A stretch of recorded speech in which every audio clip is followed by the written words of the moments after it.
Test. All right, awesome. Howdy, folks. My name's Dave, and I'm a wood turner. I started turning as therapy for PTSD. Found out I had a knack for it. Fell in love with it. Then I started teaching it. Fell in love with that. So I started this channel to become a better teacher, a better demonstrator, and a better turner because I found out over the years that the secret to becoming a good wood turner is practice. There's no shortcuts. There's no magic sauce other than getting proper instruction and then practicing that properly will build up your muscle memory, and the tools will just become easier to use. Okay, so I started working on a small little production project. I just got finished turning 14 balusters, and now I need to turn some newel posts. So I figured I'd do that.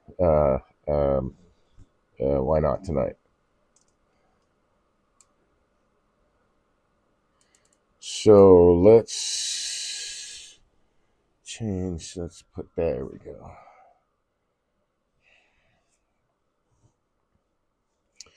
So this is the newel post I need to copy. I need to make two copies. I've got two different size newel posts, and I need to make copies, two copies of each. So I've got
ah now everything's back. Wow. Okay.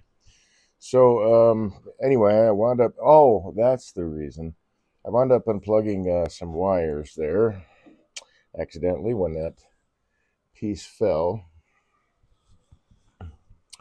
So I'll just hold on to it there. So that's one copy.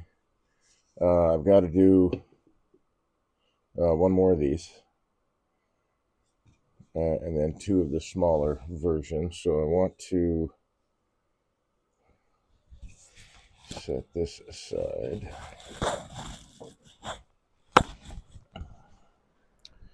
And then set this dude aside. Oh yeah, smaller ones over here.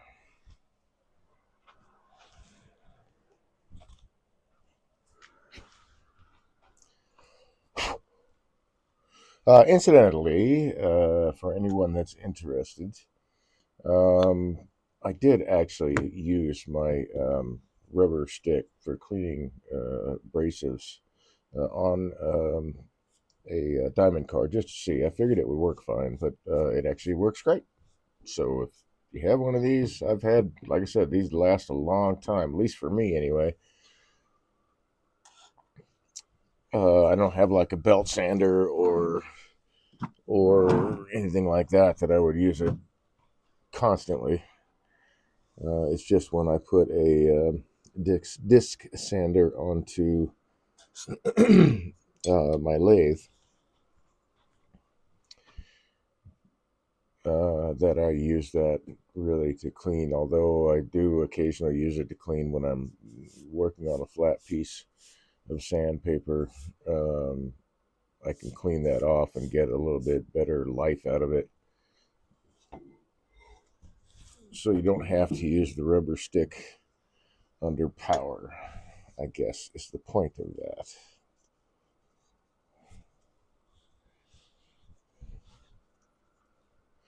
So I've got these mounted. Uh, I'll have this mounted on a screw chuck here.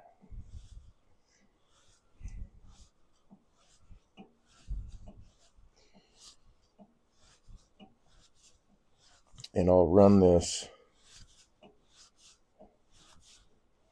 with tailstock support until I turn the very end here.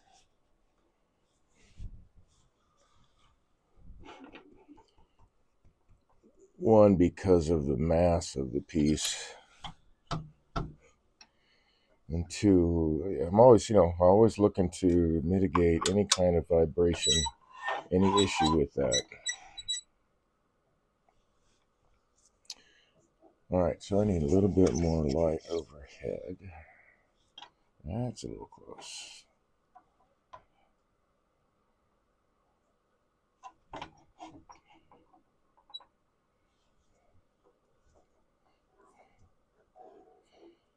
So that's pretty well centered, actually. It's not too bad. Let's make sure that it's on there. Yeah.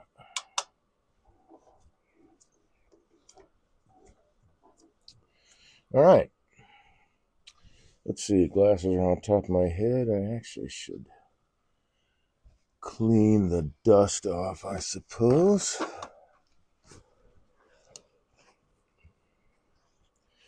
So I'm turning all this stuff out of red oak.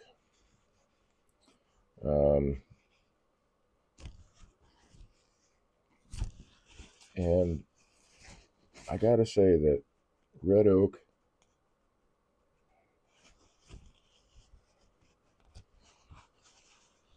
well, any of the oaks I've turned really, but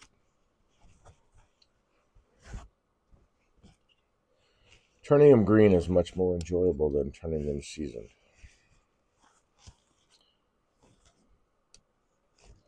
They are really hard wood, but they also can splinter up on you.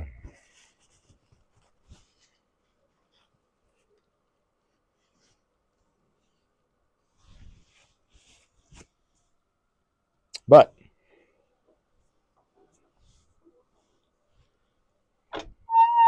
let's see, I think I'll move this over a little bit. This is the material we're working with, so let's get to turning here. So this is the way I'm working this. Now, the first thing I've got to do is actually mark this. This is an inch tall, this base. And it's got just a really, really, really slight curve downward. It's almost not noticeable. So I'm going to work to this first diameter here. See if I move it up, it gets more centered in the camera. Cool. So these two diameters will be the same. These two should be the same, but on this piece they aren't. So I'm just going to go with, which is what I did on the other piece, go with whatever this diameter is as opposed to using this one and this one. So anyway, this one, and then of course I've got this diameter I've got to work my way down to. So we're going to start working on this guy since that's the widest diameter, and we'll get that out there, and then we'll get down to this diameter. And how I like to do that is I like to use calipers. So I got this, and a little bit of drag will get it past the diameter, pretty much wherever I'm at on this piece. So I just want a little bit of grab,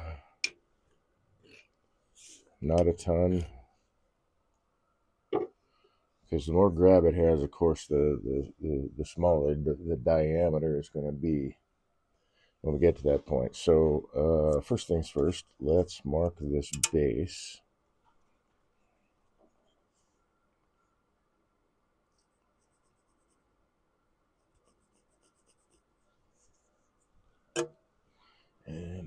is.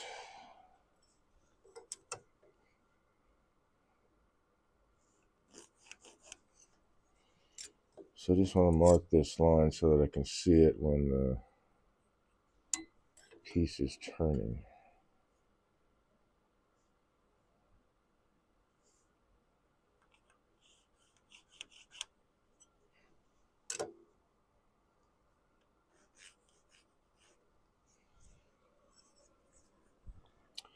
Because that needs to be as clean and crisp as I can make it right there at that corner. And I did turn actually 2 of these yesterday, but the other one, one of the corners broke off. So I'm turning a second one out of the bunch, and hopefully this particular the customer was kind enough to give me a piece that was long enough that I could actually make 3 of these if I had a mishap or something like that. So thankfully I've got enough to make 3 of each. Hopefully this won't be a similar issue.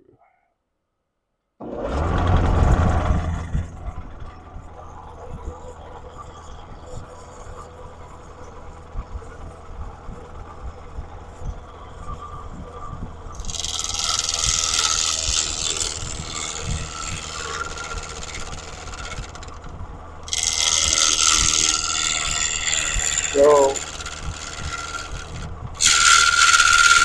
as I'm going along, even though I'm off the tool rest here a little bit, I'm only moving forward as fast as the tool will cut through the material. I'm not trying to force it, just giving it enough pressure that it keeps moving forward.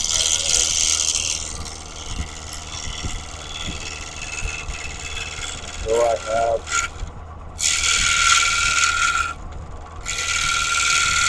a nice controlled cut.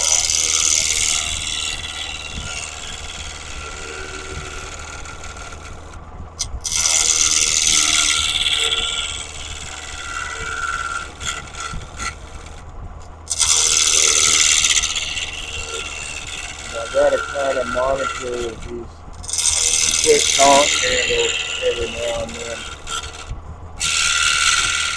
Because it seems to be that, like, the more vibration that they have to deal with, the more likely they are to loosen up a little bit.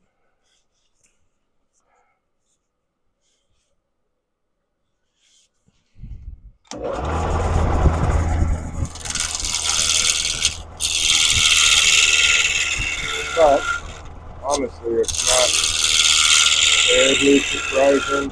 I mean, working on a piece of equipment that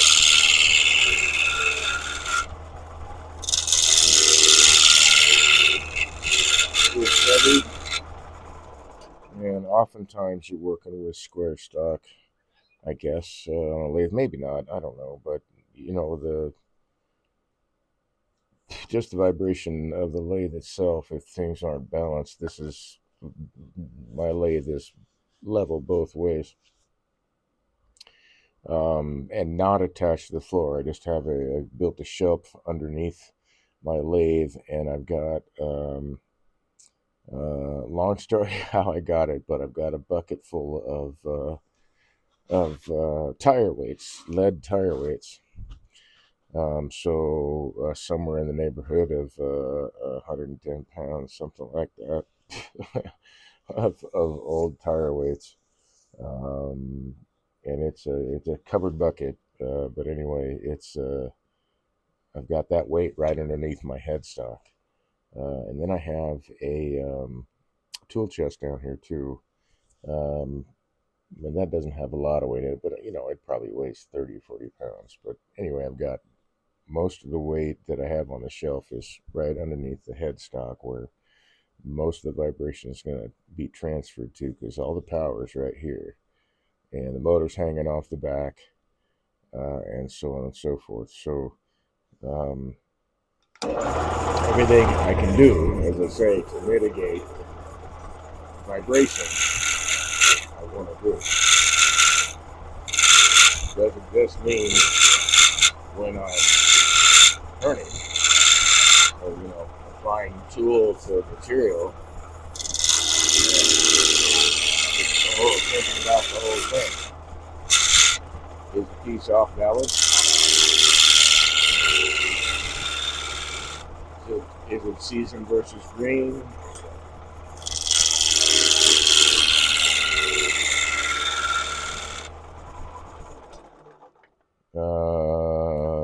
In my case, it's definitely season, but cutting a lot of air. So let's get this corner cut. I don't like that. So that's another thing, is like every once in a while this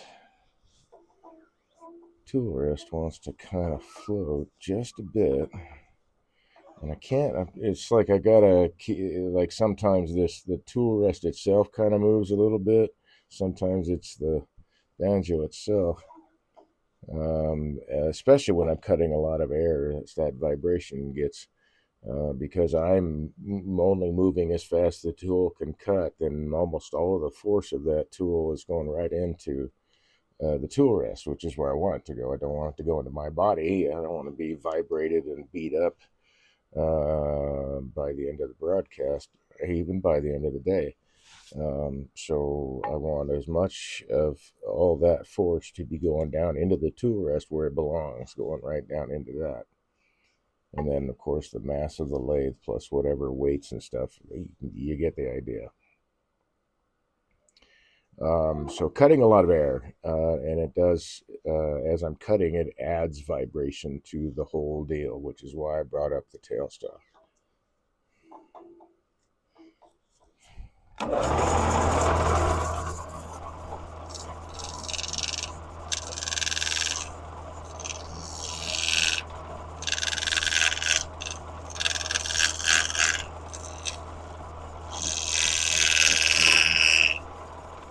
Okay, so I want to just get that corner cut. So when I start cutting here and getting the diameter down, I'm not going to break this corner surface. I want that to stay crisp.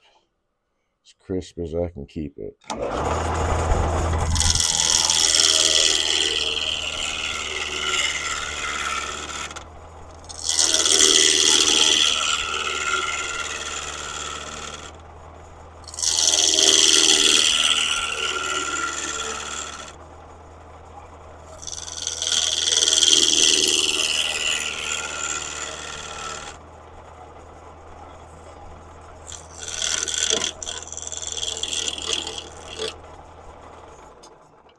Shift the tool just a little bit, get more of an angle on it.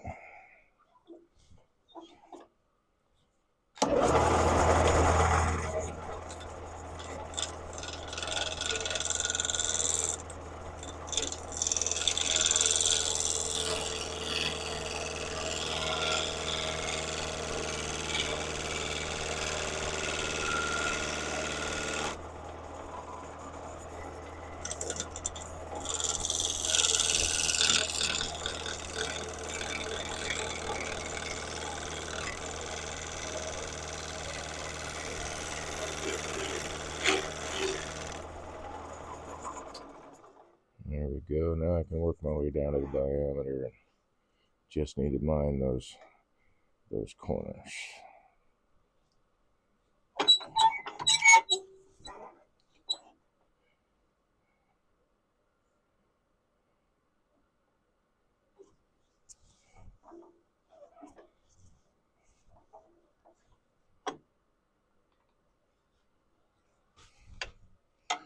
Yeah, it's got me a little bit off the rest there. Let's go ahead and go into here.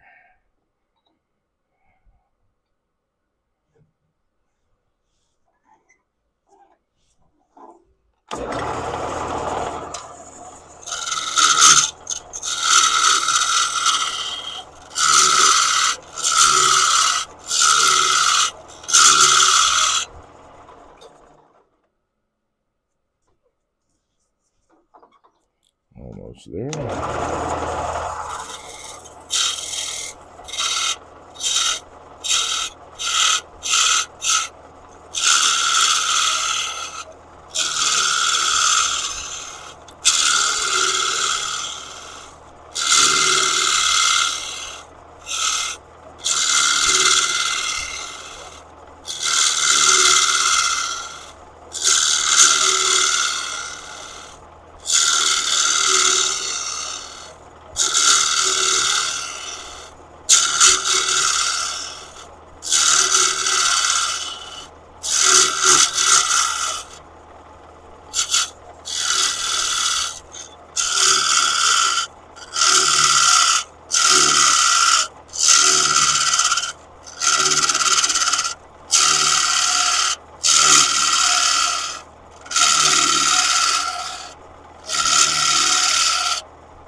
All right, so the first diameter I need to work towards is the widest part here at the base. So I've got that set. And I've got a little ways to go. So I'm going with, if it didn't fill off, did I put it back? No. I bet you it fell off. All right, so I am now looking for, oh, no, it didn't fall off. It's over here. A parting tool.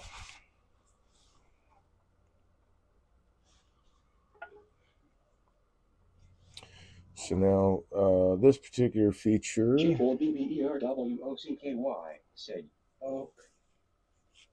Yes, red oak. Absolutely. How you doing, Jabberwocky? It says you're a first-time chatter, so welcome to the channel. So this particular feature here is 1/2 inch tall.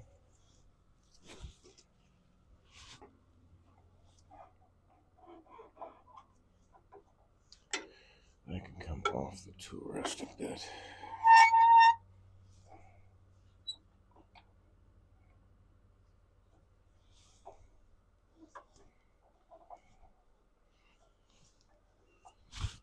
And I'm going to start this off with my smaller parting tool.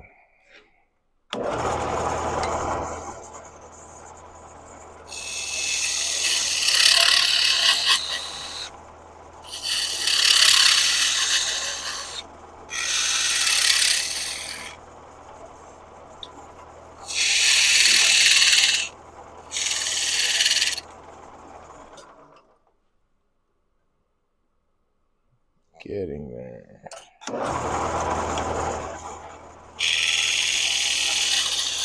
got a slightly larger tool that I will use as a parting tool, but it's wider, and it's kind of a homemade project to kind of mimic a Badan.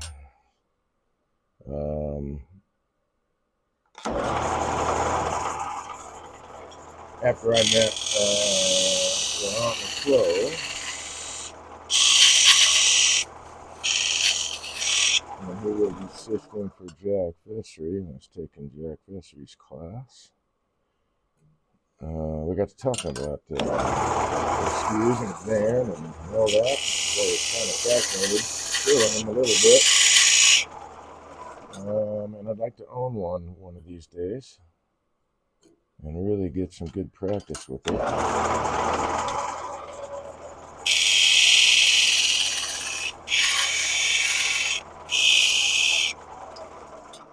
because I don't know if it would be a better tool than a skew, maybe even a beating and parting tool.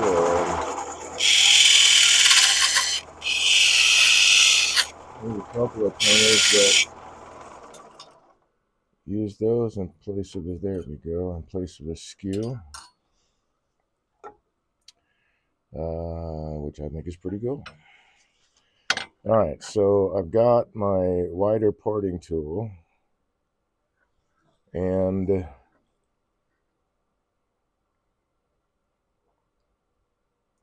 reason I don't use it right away is because that wider tool can get bound up in the wood. Now I've got this channel here cut out already, so I'm only going to be cutting with a little bit less than half of this guy, and then and that should be about half an inch.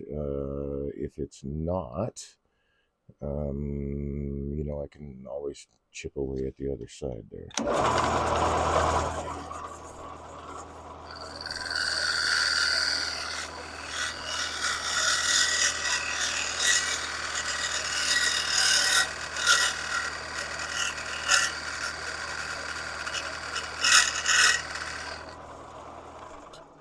That way, this big fella doesn't get all chewed up in there. Okay, so I need to go back to a little bit of an angle. Oops, let's move that guy.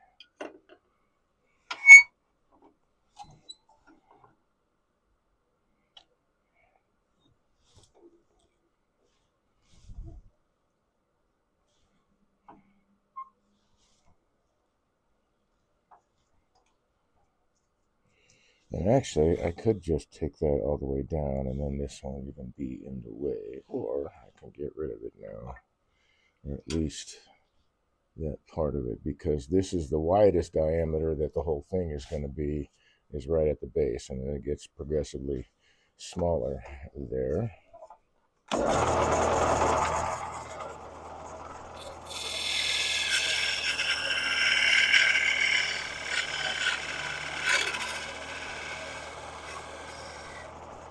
So let's just cut a relief in there.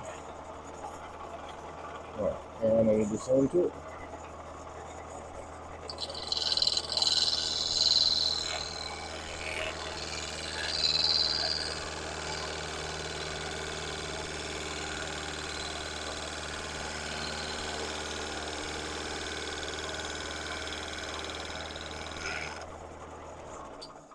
Thinking I may possibly make another pass. No, actually that looks all right. There is a very, very slight rise on the other one, so that'll work. That's a very, very slight rise. I'll take it. What I will do though,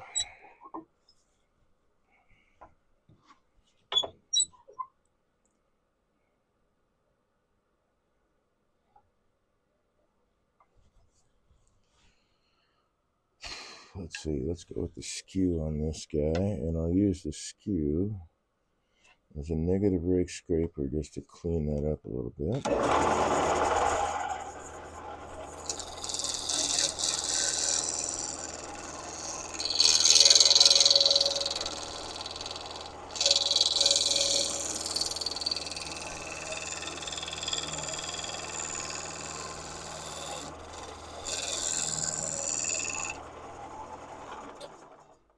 There we go.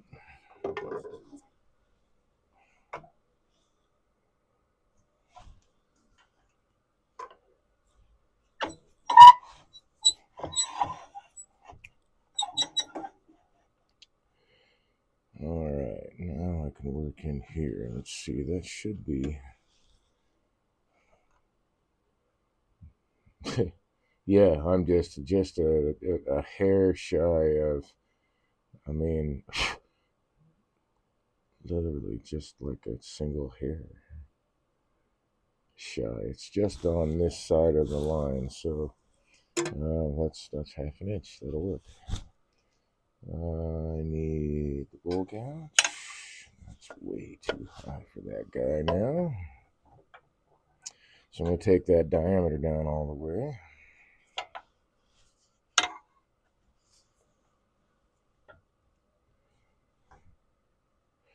And I'd really love to be able to use a skew on this dude. But I don't feel like I can get my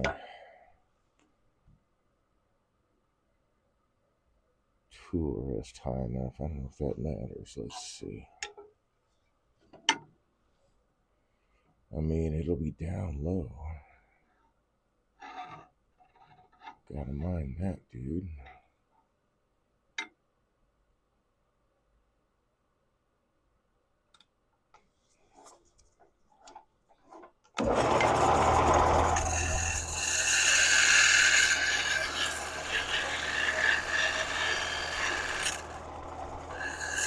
Yeah, that's a little bit too low.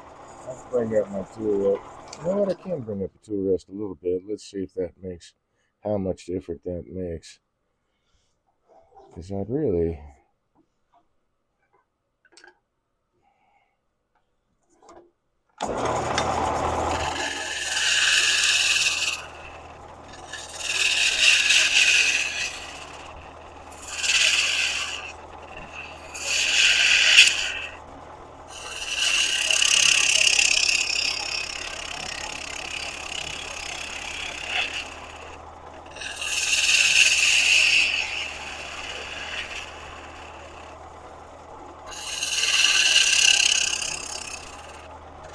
Now, I don't want to take like peeling cuts with this oak because it gets, like I said, it can get really splintery.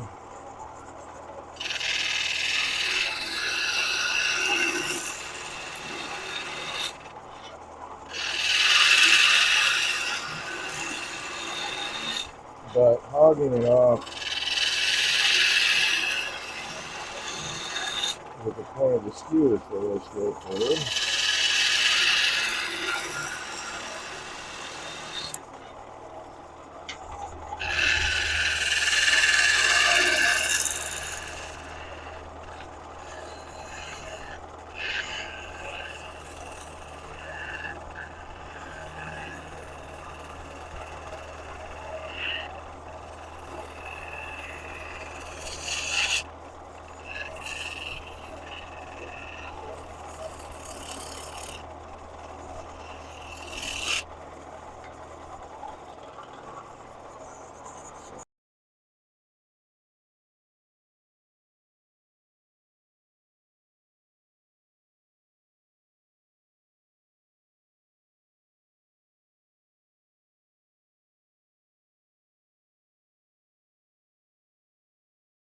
What?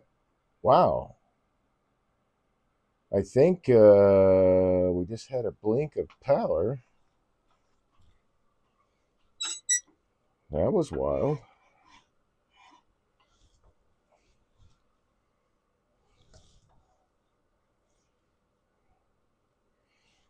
Okay, that's a little bit above center where I want to be.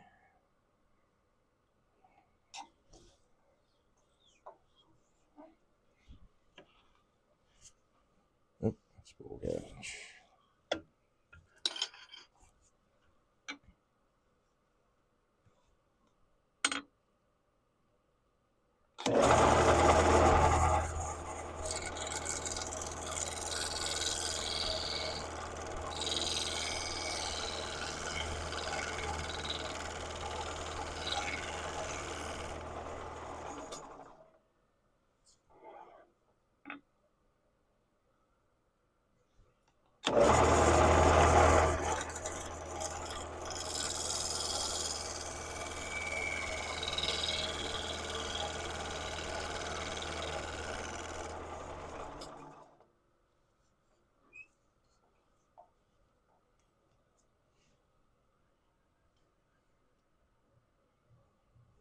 Okay. So now that is the diameter that I need to have for the widest part. Excuse me. Looks like I lost my line, so we'll bring that dude back.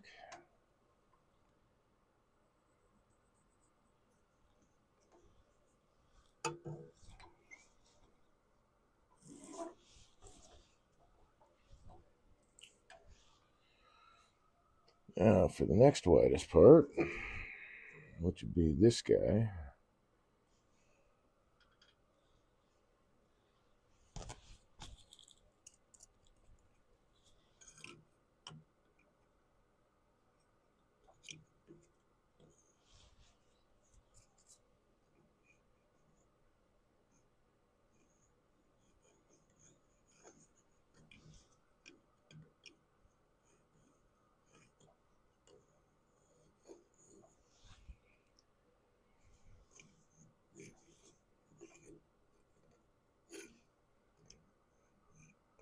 It's gone a little bit oval, so I'm trying to get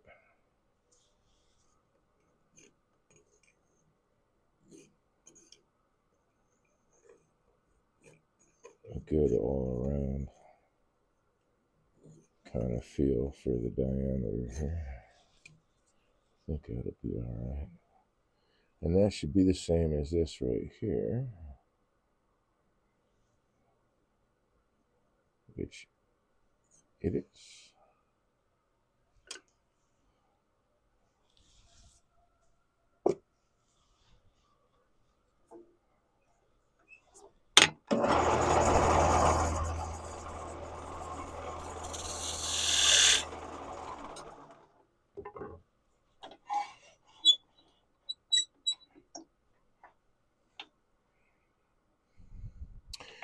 Before I go any further, let me take care of this so I don't have to worry about going back.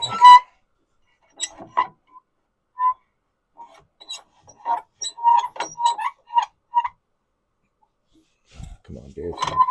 Think about it.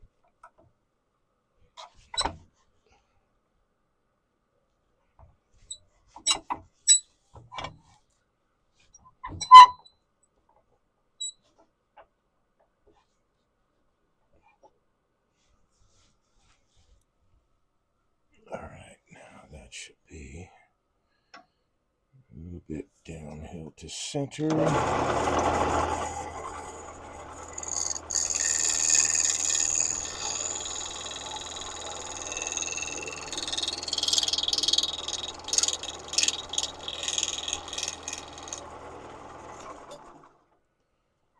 Beautiful. Okay. Now I don't have to go back.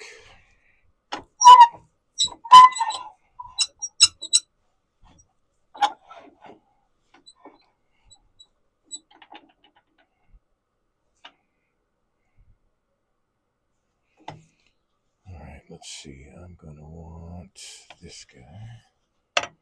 So that's a little too tall.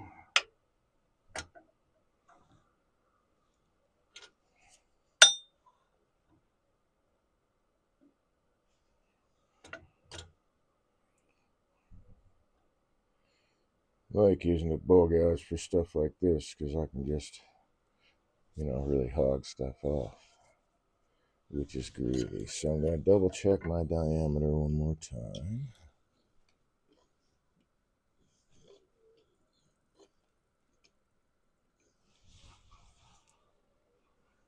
And I got a little ways to go. So we'll go with this guy first.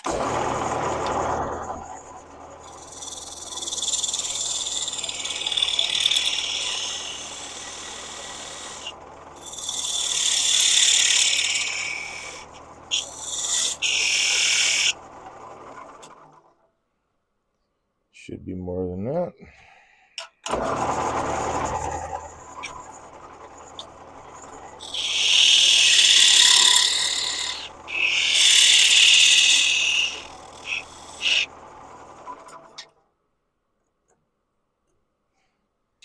I normally don't have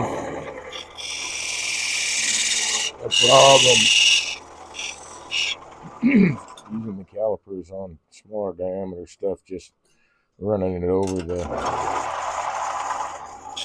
surface of it while it's spinning, but on these wider pieces, even though I've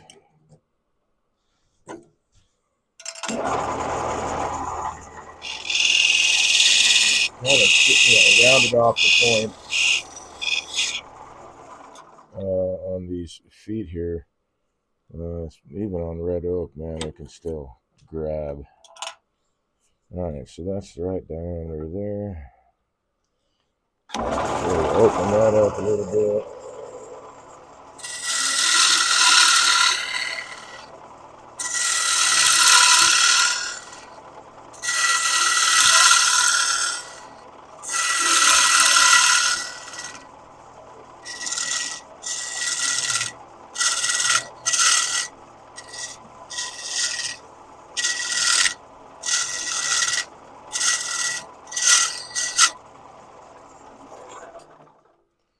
And now I really want to go back to the skew.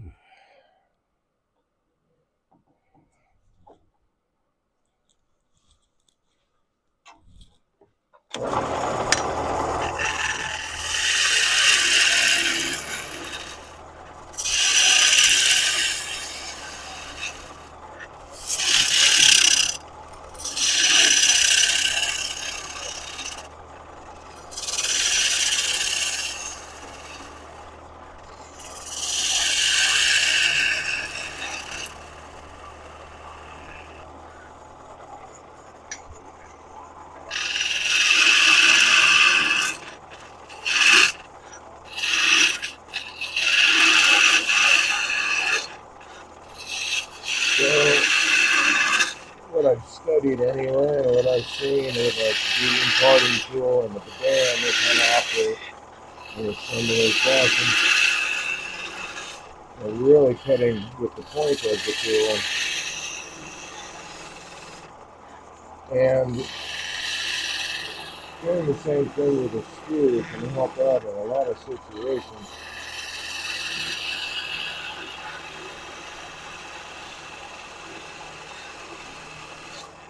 Especially when you're trying to kind of mitigate any kind of vibration. If the surface is uneven, and like with red oak, it's like a really hard, kind of a splintery thing. So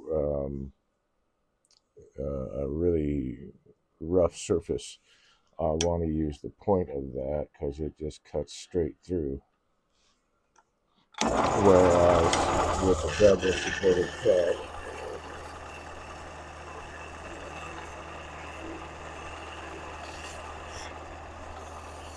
and in that case, I'm using more than half the blade there, but bevel supported cut on a smoother surface works better on an oak rather than a rougher surface. Oh, awesome. Thank you, spam chat bot, for your contribution. Okay, so I'm going to clean that root off.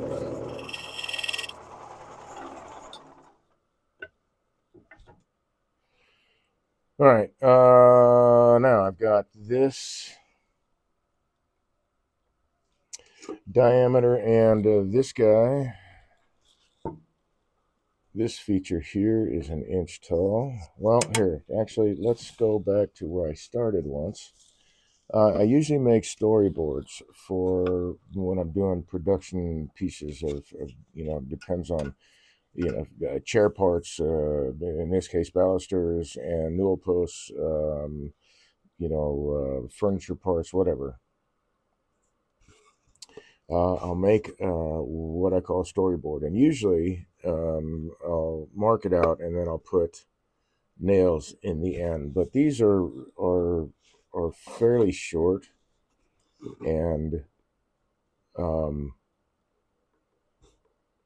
I didn't really need to be able to touch it to the piece because I got these square corners buzzing around. I guess I could have made a shorter one just for like in here or whatever. I could just lay it up there, but it doesn't really matter all that much. I just took all the dimensions out, and I know that this feature here is an inch tall. And so I just need to worry about that for now. And then the other bit that is out here is down 2¼ inches. And it is 1 inch tall. So the final feature on top is 1¼ inch. Actually, that's right. This was a little bit taller than, just a wee bit taller than. It was 7 5/8, I think. Or did I finally take it down? Okay, so it's 7 5/8, so I need to come from the other direction. Or actually, I don't need to do that. I just need to set my 7½.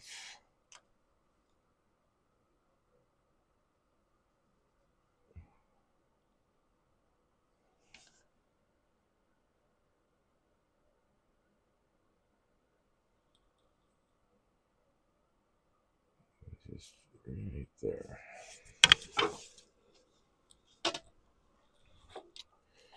And then I can measure from there. So these two marks go away.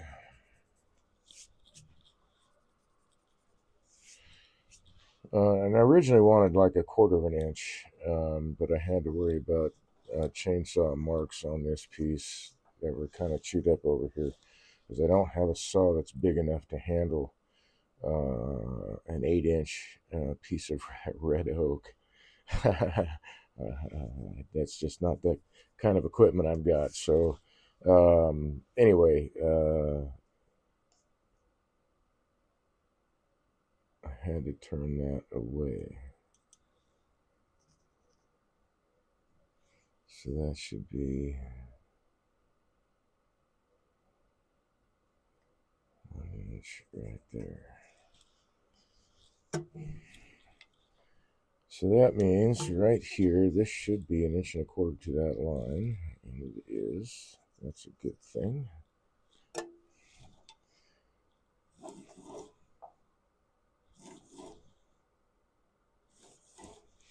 So these two I'm leaving alone. I'm going to take this down and this down.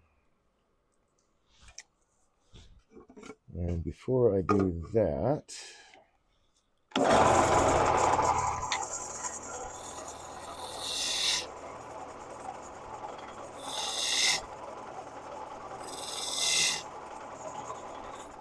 we'll mark those lines. So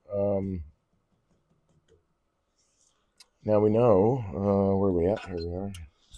But that's the right diameter. That's a little, oh, that's not where I want to measure. This is where I need to measure. So that's a little bit thick right there. Come here, you.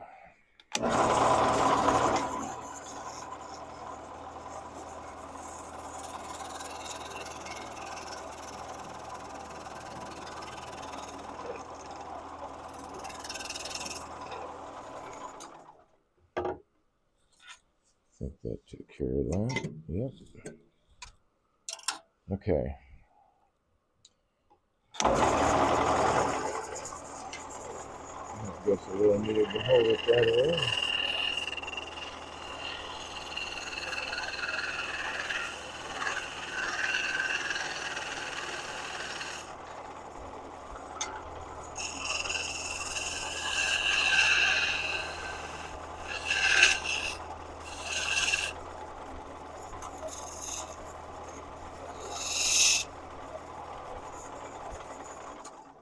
And then sharpen that. Looks like that's the right line.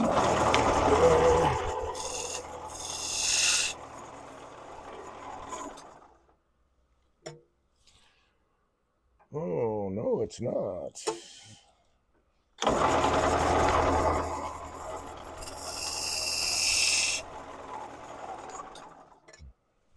Look like a fat inch. All right. So these two are where they need to be, and then I take these two down. So I'm going to start with this guy because that is the next widest part. So we'll get you set up here.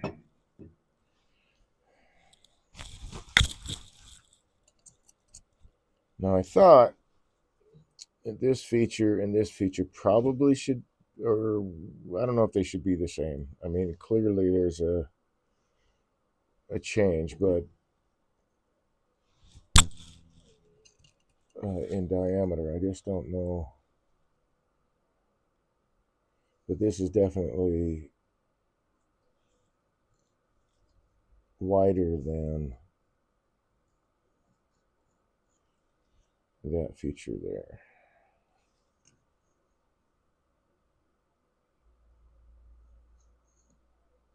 All right, that should do.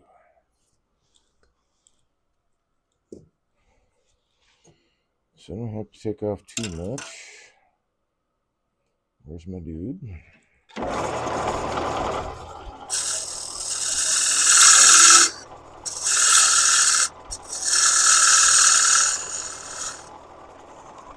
going to start way off out here on the end, so if I miss it, this has got to get domed over anyway.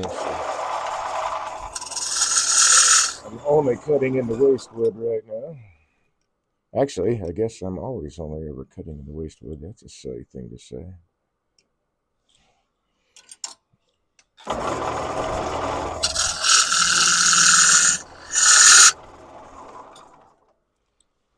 But the point is, I'd be turning this bit away anyway.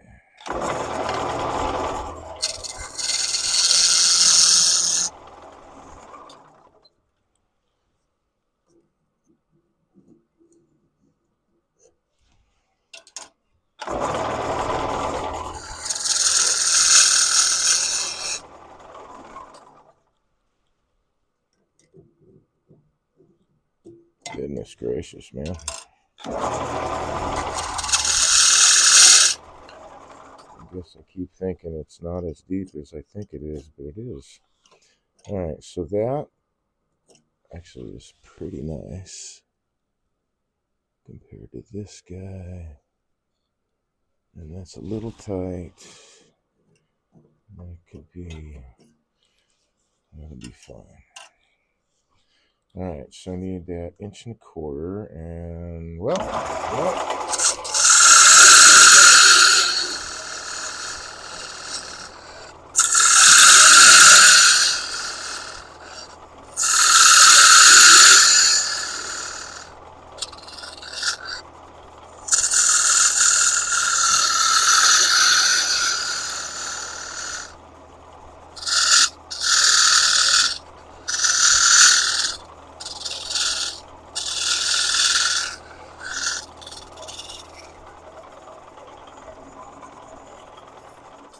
I think that was my inch, yeah.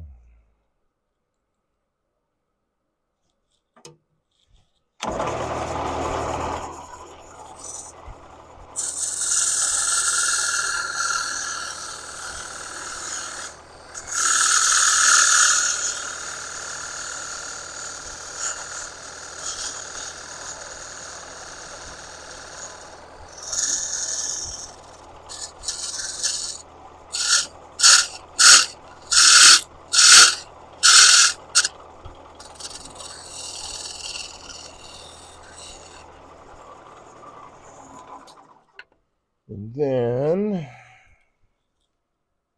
come here, you. I need that diameter of those two fillets, which are the same. Got really close first time. Cool. Oh, too tight.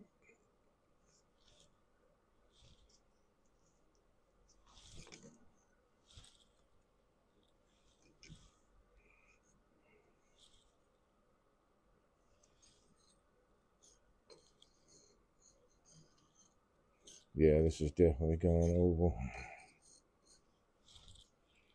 But hey, it'll do that.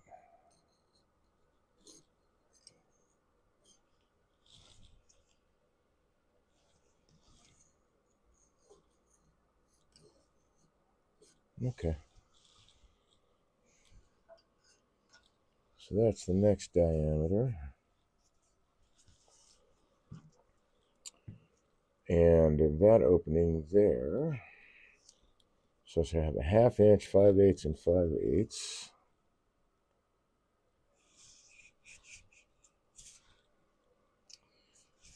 Oh, where's my dude? There we are.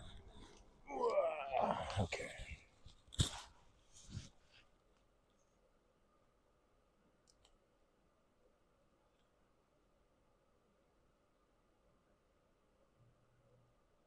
So that is 5/8, and that is half an inch,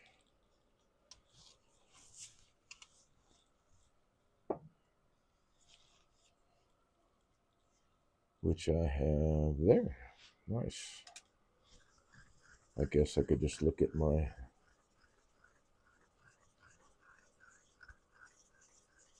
story card. Okay, so this guy, here.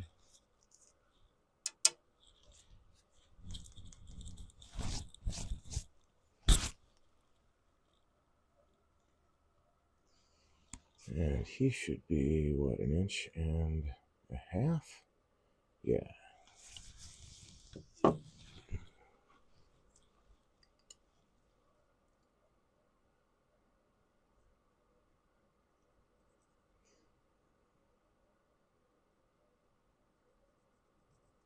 And then that, and then that.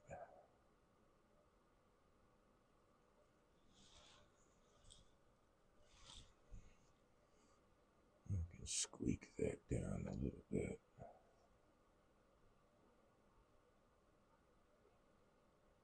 But not necessary. All right. So mark that guy. Mark that guy. Oh, wait, no, I'm sorry. I am wrong. That is not the next. This is the next diameter. So we've got this one here.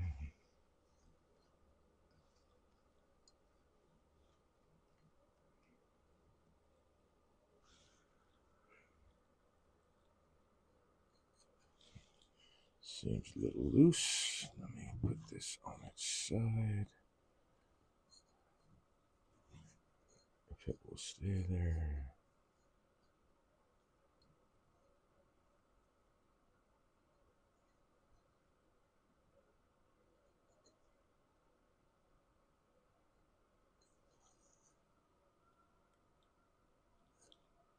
Alright, so that looks like that is a good happy medium.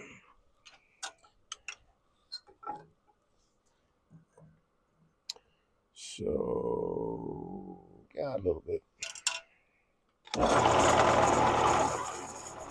Let's do this first.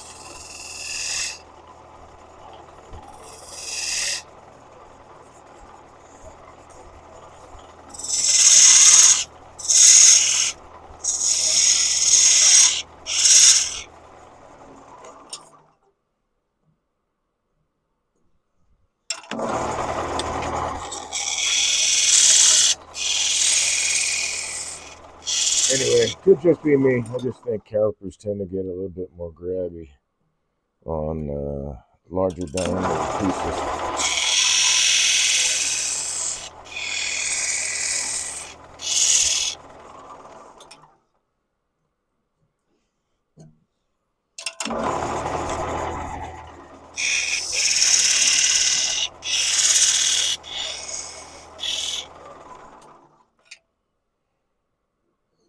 There we go.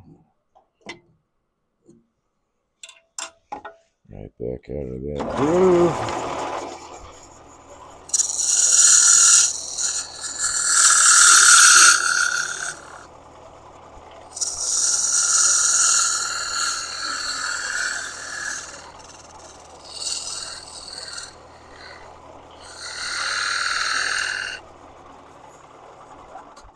The next one is this guy.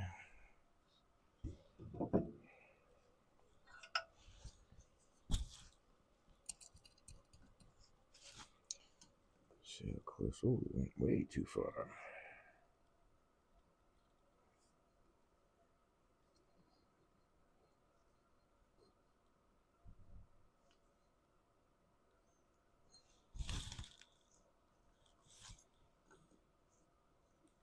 Alright, that is close. Closer than I was. That's too loose. Try it on a different spot. Still loose. Try it over here. Let's get it around the side first. That's a little tight there.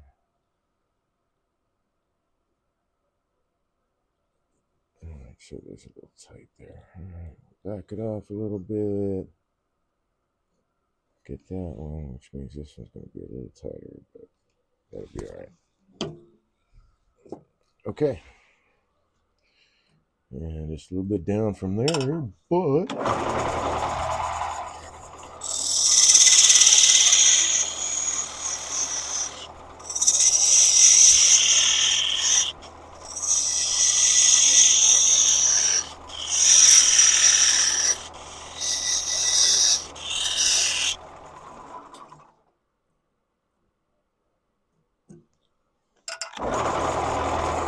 close.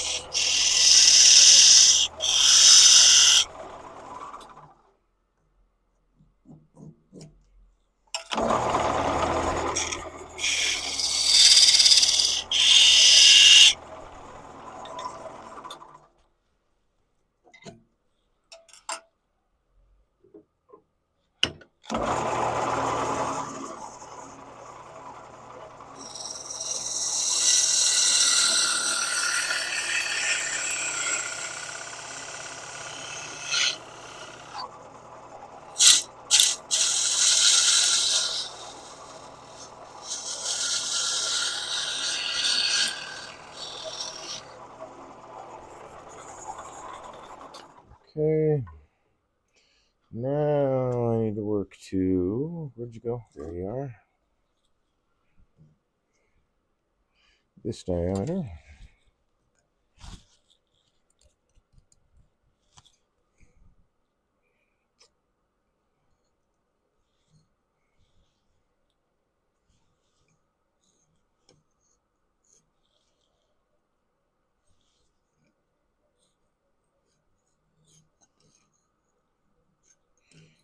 I think this is all kind of subjective. It's like finding out what you think is a decent diameter. But since this is kind of oval,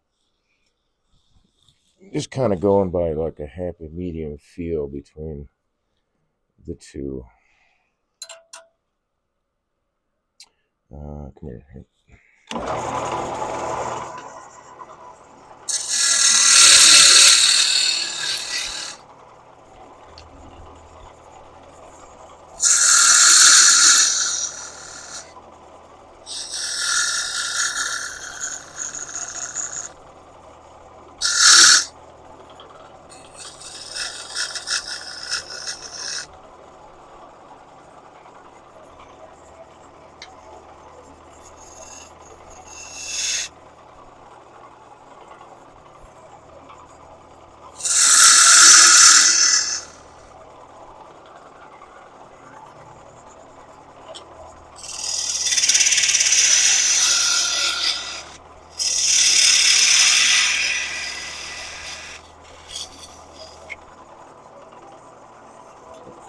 Probably even less than that. Yep.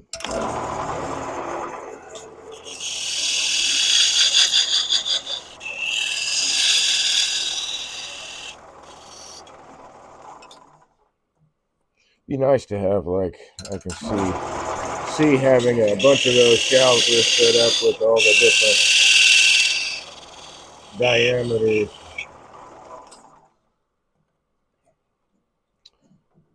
A little bit more.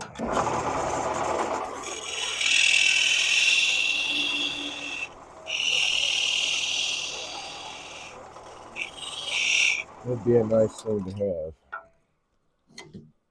Yep, wrong groove.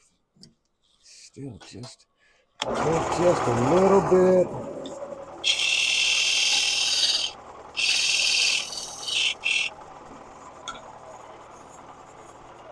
Still just a little bit tight.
And the last diameter is the cove down in there.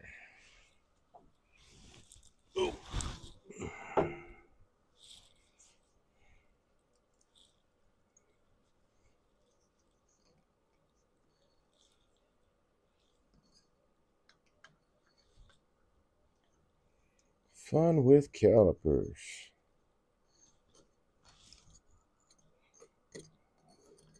Be a little bit tighter.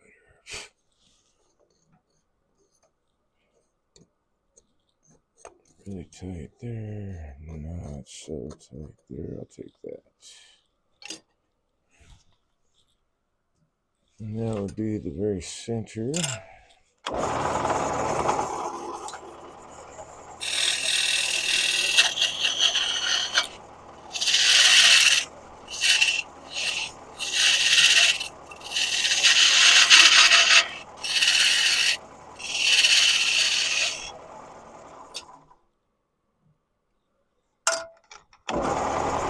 I'm sure it goes deeper than that, Dave.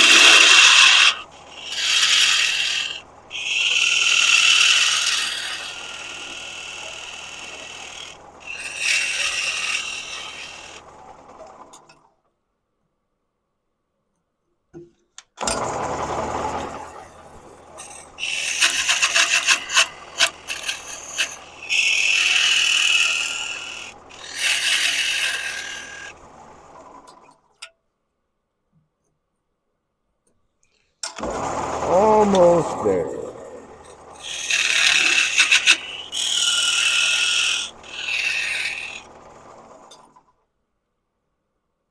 There we go.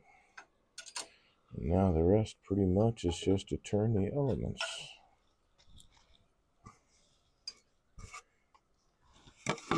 I think I can move this guy aside.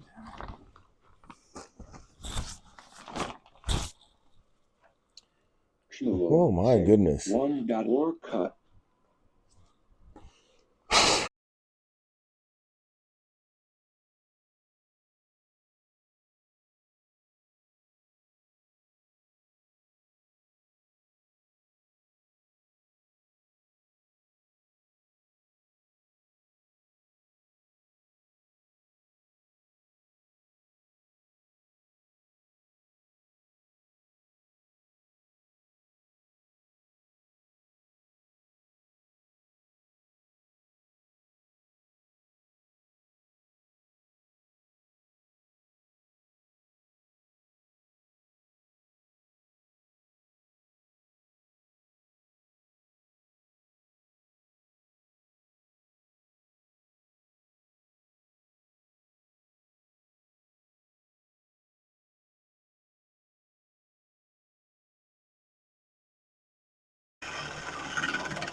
Oh, now.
we're turning this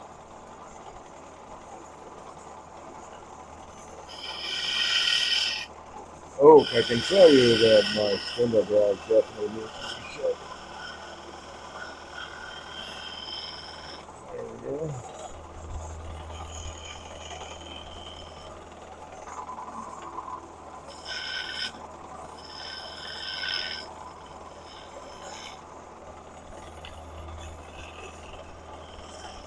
So I'm going to do that. Oop.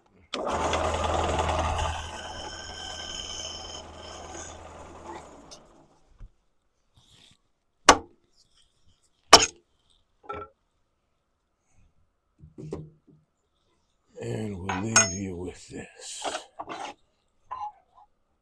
If it'll stand up.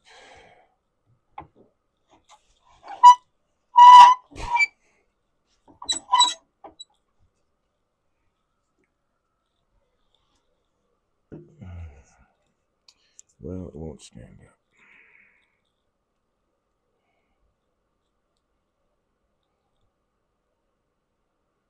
But all the lines are where they belong. All right. Thought I would leave that up there for a neat visual, but clear that's not going to happen. All right, let me dress up the edge on this dude. Pretty much going to have to do that for every single piece, I think. This red oak is pretty tough stuff. I was kind of laughing, going, so I need the. Like, so you picked red oak? Is this just to test me?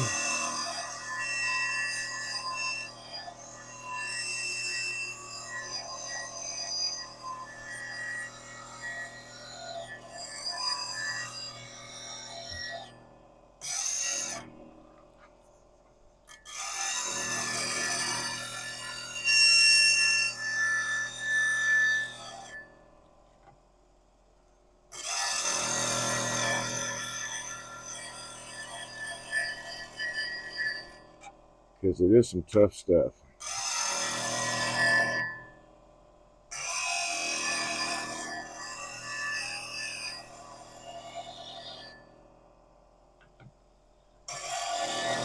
And I definitely think it's worth it to try to experience as many different species of woods as you can.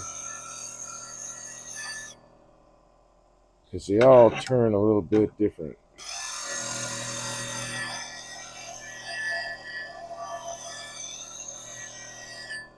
Some are denser, some are softer.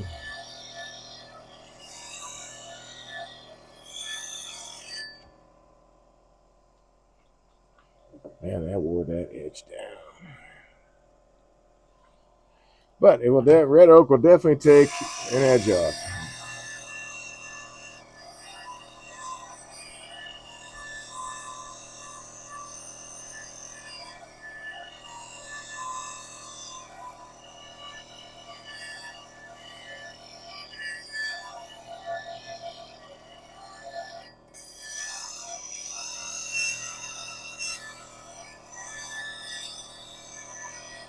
So I've really got to take off a little bit more material than I would usually do because it's really worn down my tool here.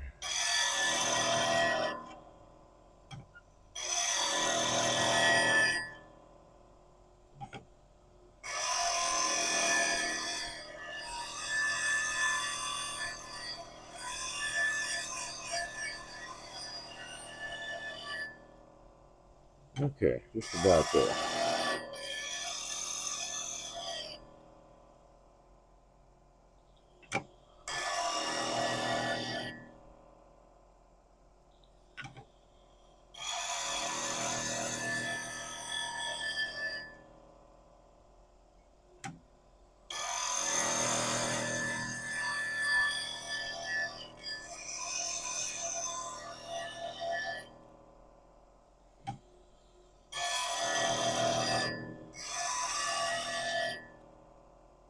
want to be able to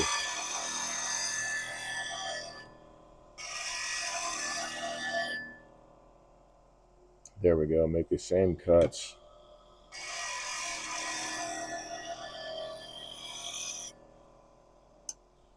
uh, every chance I get. And one of the best ways to do that is to mind your grind.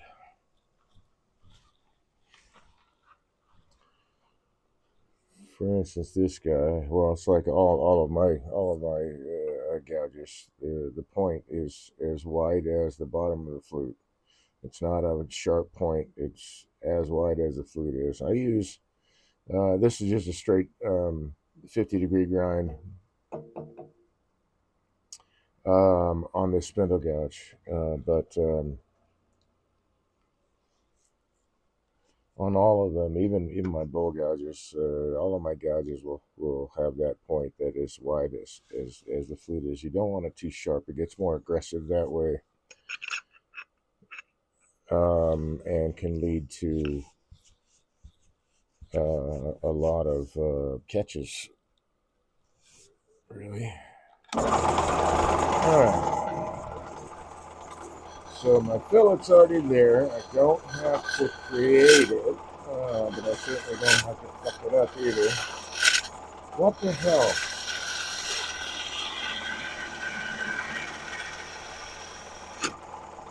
Am I too tall on the... Oh, that's why. I'm a little too tall on my tool rest.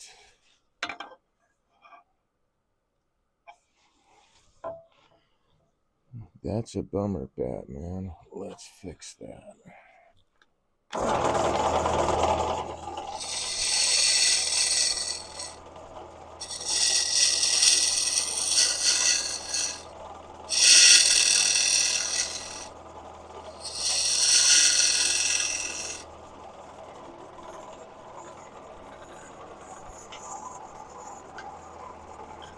Alright, let's try that again. Hey. Am I missing something on my grind here? Yes, I am. Getting a catch because that part of the wing just past the nose is taller than the nose is. And so the opposite wing basically is, it's essentially that what's happening. It isn't the opposite wing, but essentially that's what's happening because of the way the grind is. So I'm getting that little catch there, and it's causing me to skate.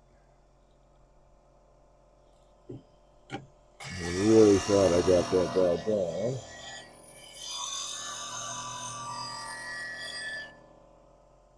So let's spend just a little bit more time at the grinder.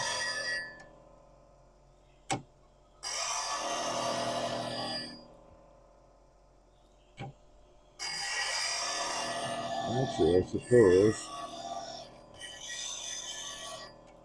I could use a smaller spindle gouge, my 1/2 inch, instead of this 5/8.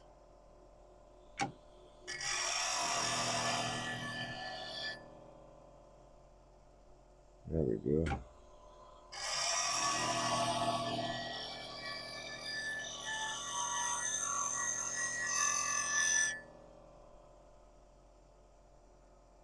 It's a little rounded.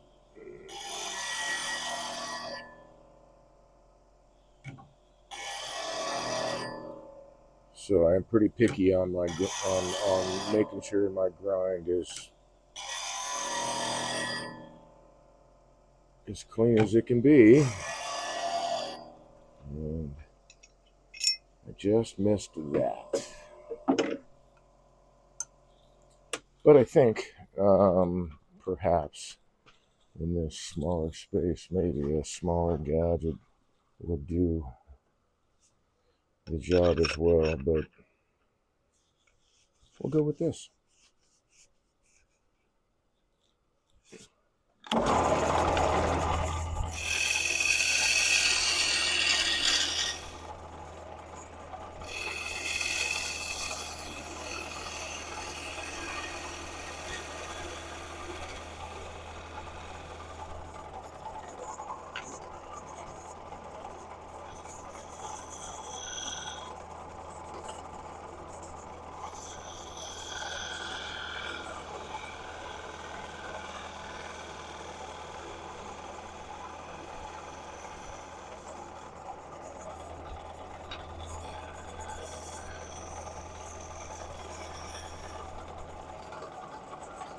And then once again, a little bit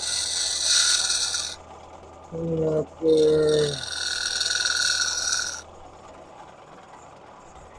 Okay, so that's turned, that's turned, that's turned, that's turned, that's turned. This is all I got left.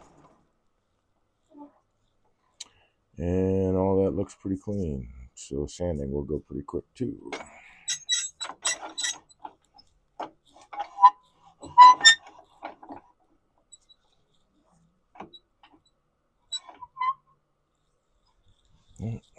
Take it down the other way.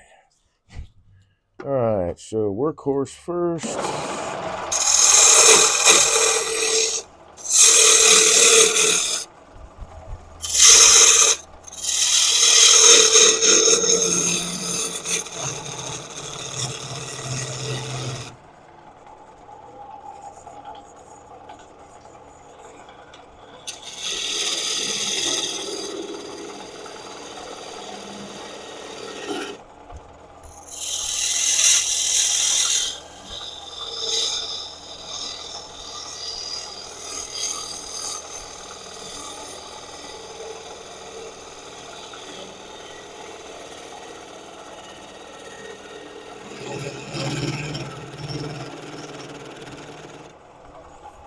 Or maybe that's really all I'll need.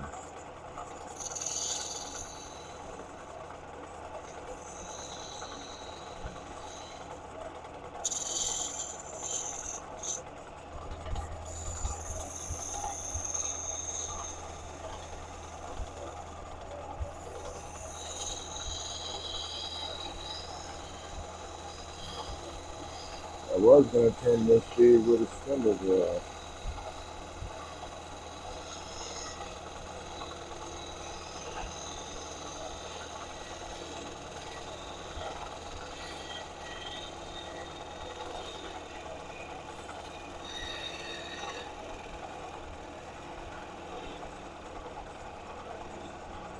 But I guess I don't have to.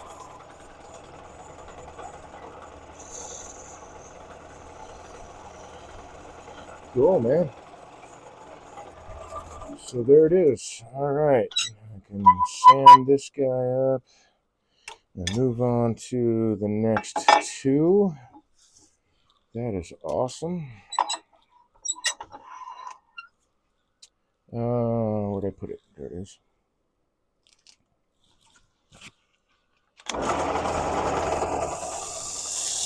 Actually, let's use this new guy.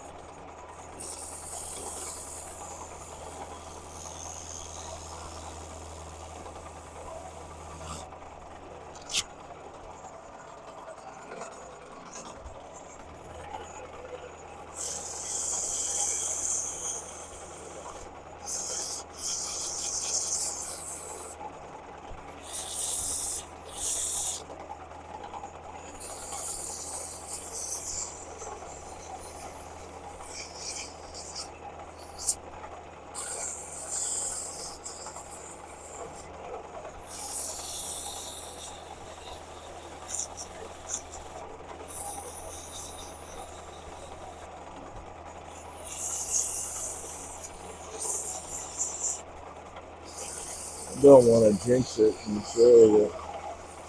say anything, I guess, but neural posts are a little bit, at least these ones anyway, a little bit easier than doing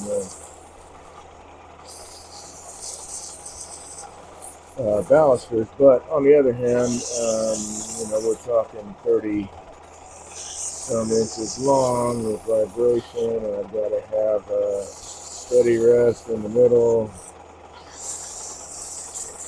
just for vibration.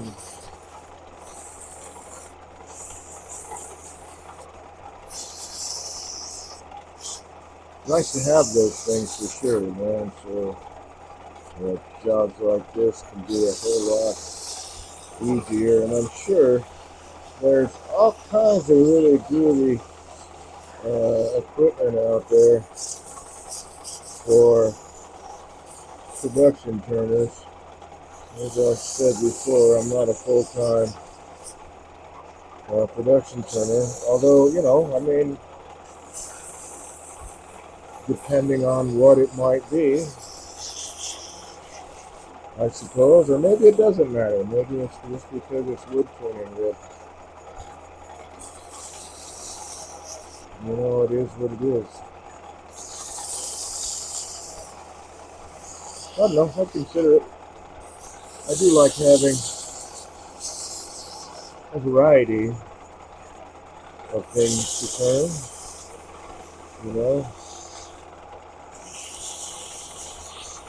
but not every job would be the same either.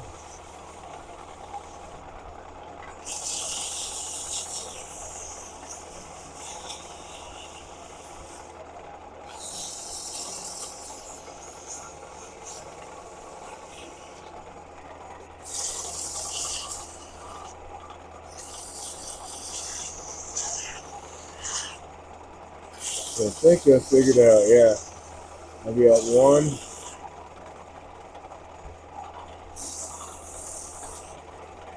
one abrasive disc per piece here. Seems to be the average, which that ain't bad.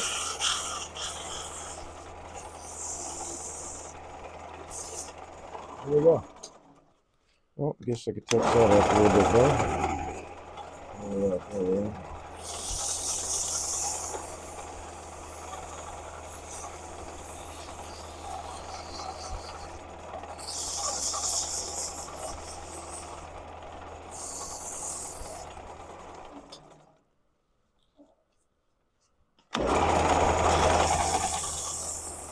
Spot here bugging me.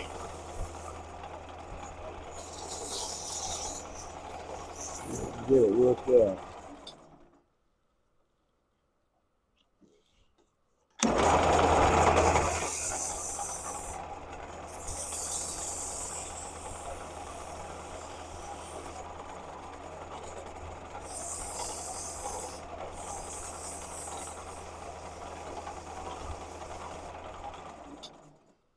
Like I'm somehow still missing it.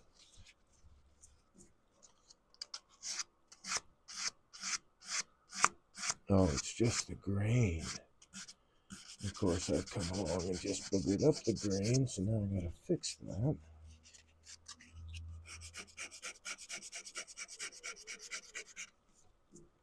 That's the one thing I guess that'd be one of the few things. I'm gonna say the one thing, but it's one of the few things that sometimes will trip me up.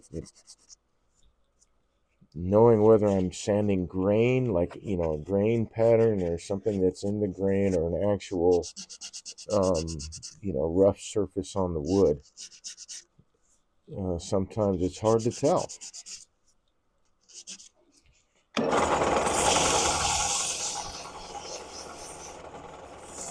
And I have caught myself. I've been to that point where I've sanded a spot like, man, I can't get that.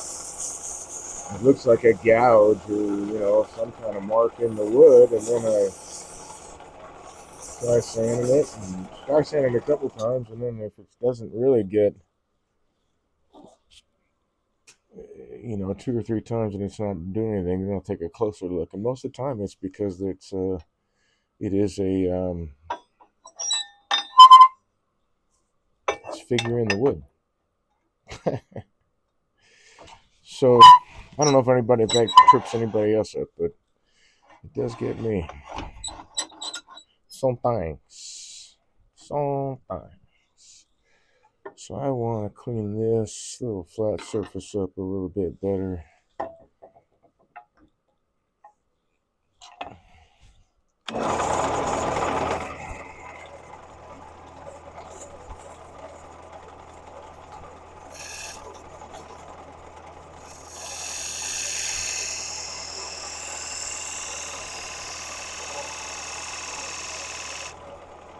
Pick them tool marks right out.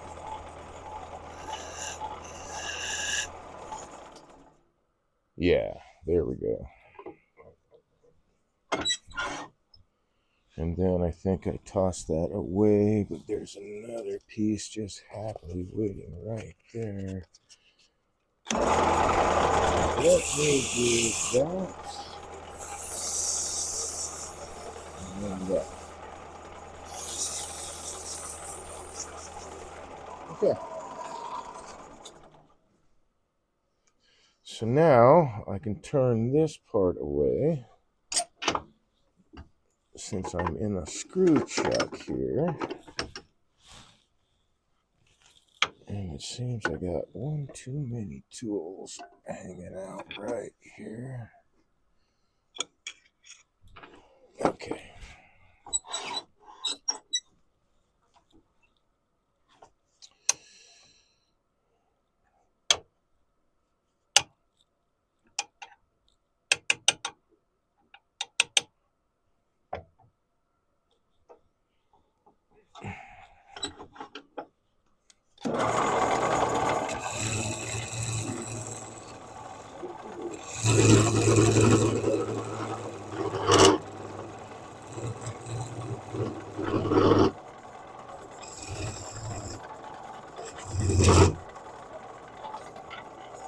Then I'll grab my spindle guides. So that's Captain OB. Hey, Dave. Hope you're doing great. Hey, man. How are you?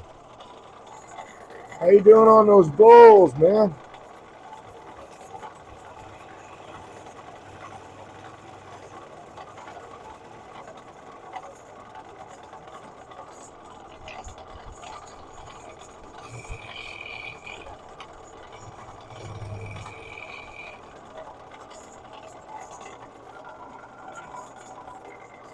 Yeah, don't like that.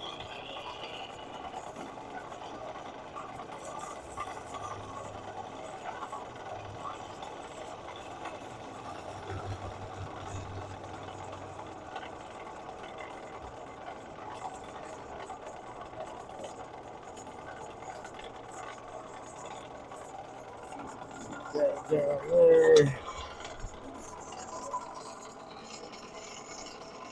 Oh, bend over to get this guy.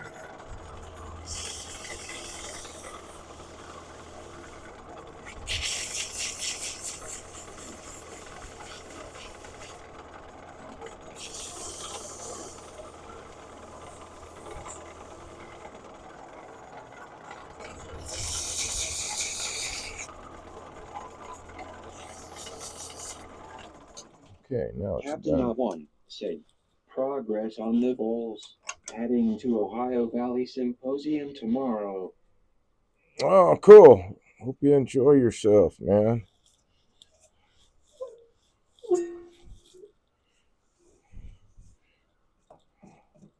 Getting sawdust in places here.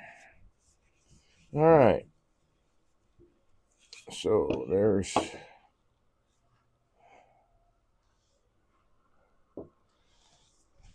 newel post number 2.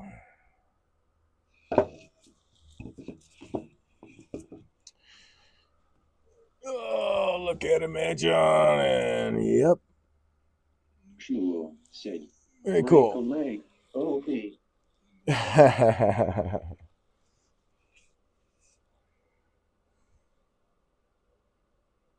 Okay, so the 2 big ones are done.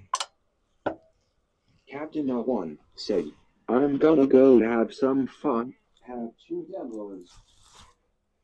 Oh, very cool, man. Like you're doing the demo? Is it a hollowing system demo or your own gig, your own thing?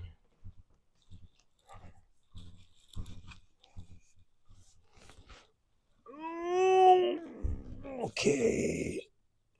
Okay. Okay.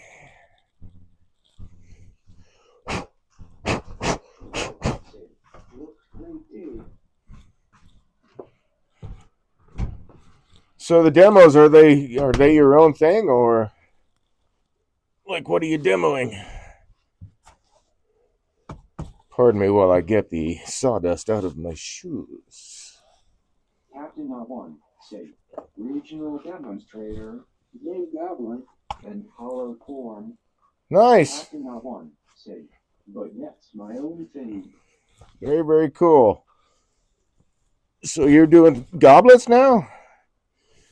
Nice. Oh, okay, let's bring this guy over. All right, so next dude is that guy. So a little bit smaller. And what I did on my storyboard was I did the big one on one side and the little one on the other side.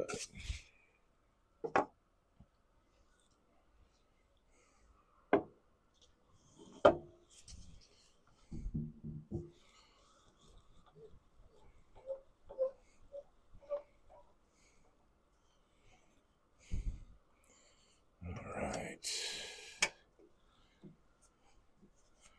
It's kind of cool, man. It's been a while since I've used a screw chuck. Very handy. I should double check. Because this is a chuck, it could vibrate a little bit loose.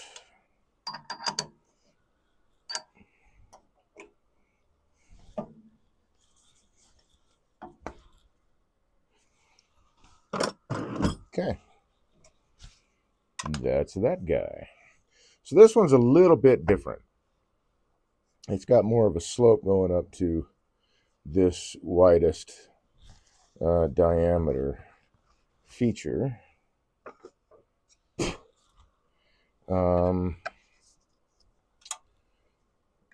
as I measured that, I got a 1.25 inches. So, I mean, I could make it 3/4 of an inch as Captain this, but we Alon want to said, capture that. at Shmuo sick as a dog. Hopefully no broken bones.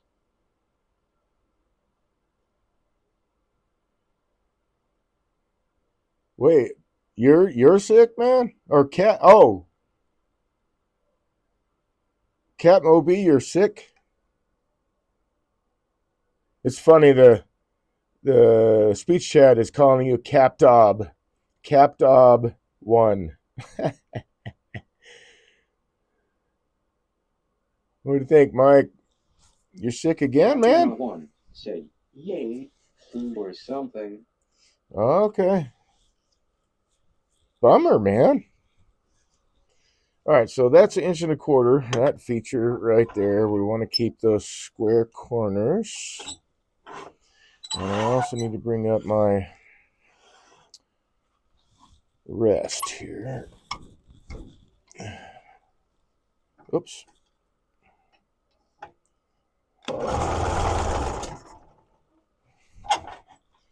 That's interesting. How far are we off? Oh, we're really not. Maybe a little bit there. Okay, cool. All right, so I need my 1.25 inch line first, so we'll do that.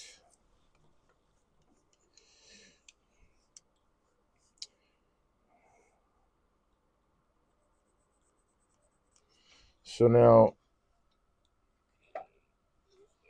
where it comes down to the very, very base is actually 3/4 of an inch. So I'm going to have to bring that downhill this way, and I'm going to have to figure out how I want to do that. I need my square. Let's go this side so I can see this line.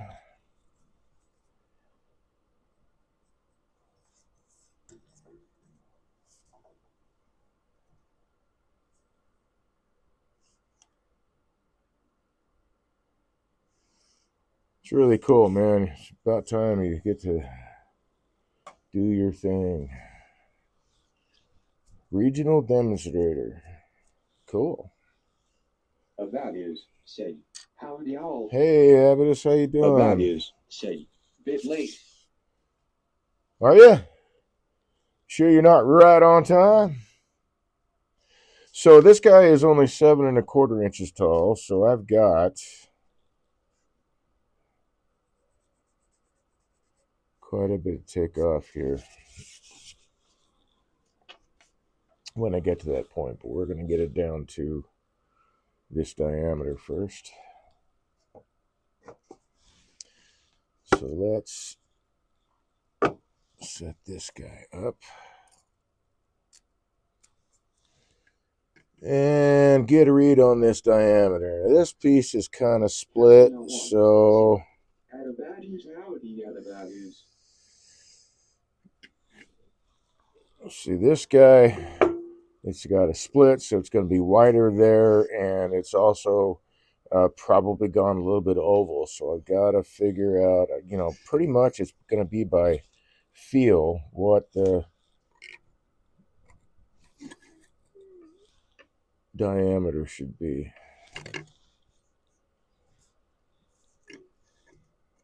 It's too tight. So that's not bad. That's tighter. It's not bad. That's, yeah, I think I'll back off just a little bit. That might have been a little too much.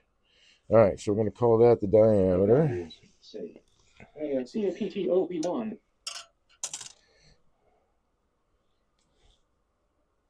Boy, that was the first time it spelled it out. Wow, that time it spelled out CAPTOB1 instead of saying CapTOB. You're moving up in the world, man. Let's see. I think I'm going to change bowl gouge.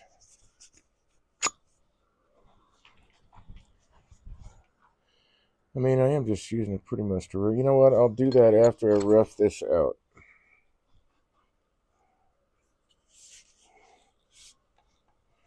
Everything's going to clear? Yes.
Watch that dude.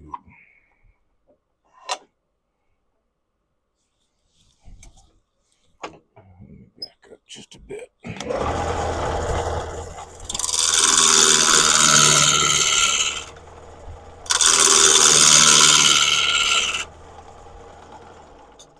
All right, so the next trick up my sleeve is to find my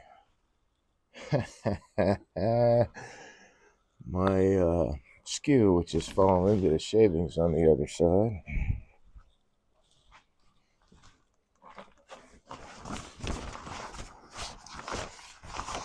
Come here, you.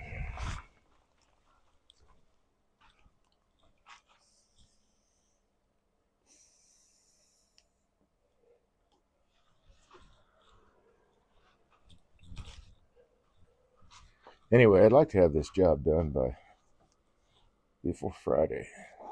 Be traveling to Aramont, man. Take a carbon class from Jim Scarcella. Alright, so those corners are clean. I want to keep them that way, but I put that notch in there so that when I'm working back, as you see, I'm getting tear out right on these corners with the bowl gouge. That won't mess that up.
Groovy. All right. Uppy, uppy, uppy.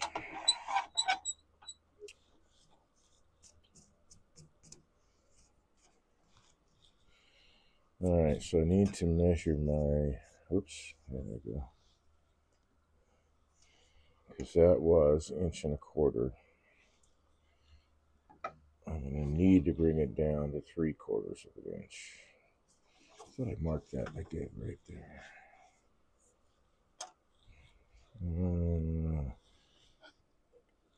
Square.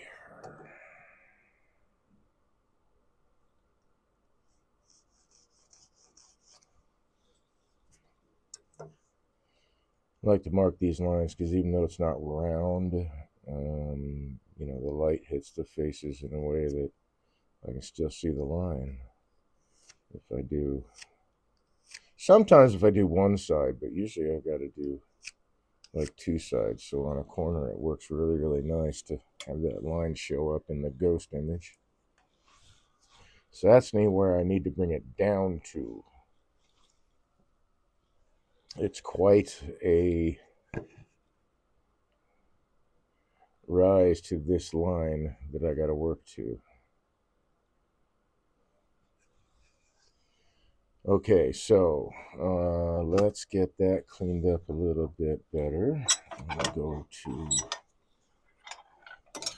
side angle mode. Say, got it on and get packed for the trip. Have fun with Australian. Yeah, thanks, man. Hope you have a safe trip there and back. Sorry that it's Ohio. Because I understand driving through Ohio is kind of a pain in the butt right now. But Tishi Schmo would have more information on that. Let's see, how do I want to do this? I'll do it this way.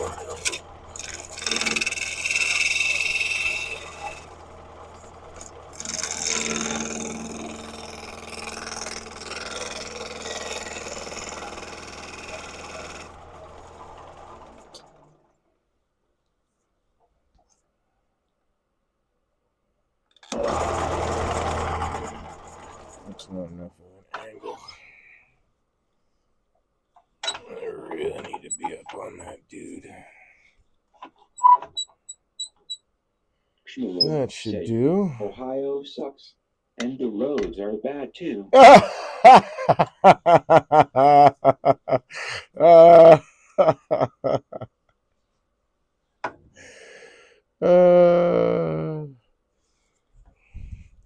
No such thing as gravity in Ohio. Ohio sucks.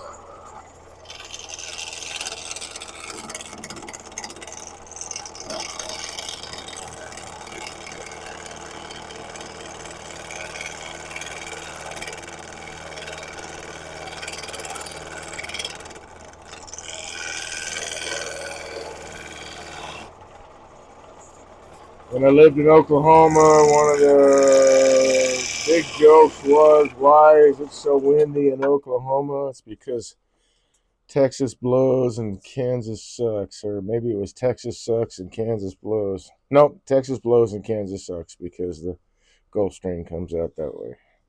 All right, so that's my square now. My square platform that I have to bring down to this mark here. Which I will do in a little bit. Right now, I want to get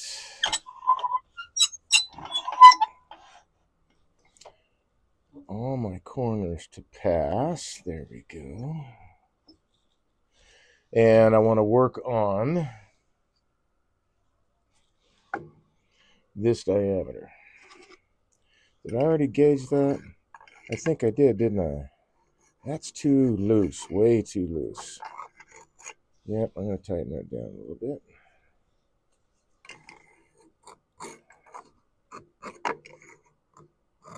That's really tight.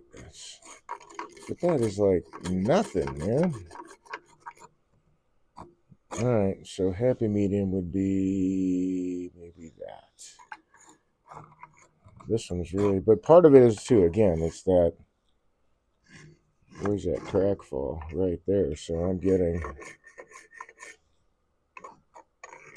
wider here because the crack is going that way than here. Plus, it's already ovaled out a little bit. So getting that, we'll go with that diameter. So I need that down there.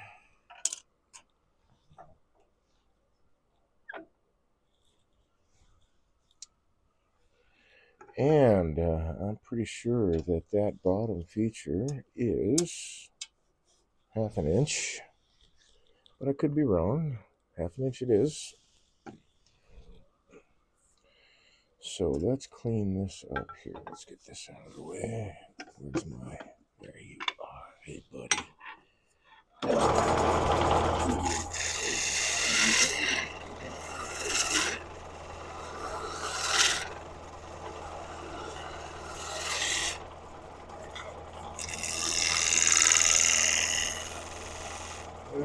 Really enjoy working with a skew. I'm sorry, what was the question? Are you going to put that crack in too? No, but I'll tell you, man. Where'd it go? I know I set it down right around here somewhere. Let me go grab one of the blanks overnight. The glue line opened up, and I'm not really like, I'm kind of bummed by that because the piece is already turned. But the glue line opened up, so that's how it's going to get delivered. And unfortunately, I don't know. Like, I have no way to fix that, or even like the glue I thought was already set. I mean, they had to, um, mill the lumber in the first place, and then, oh, I need that 1/2 inch line. Then do the glue up for all the blanks.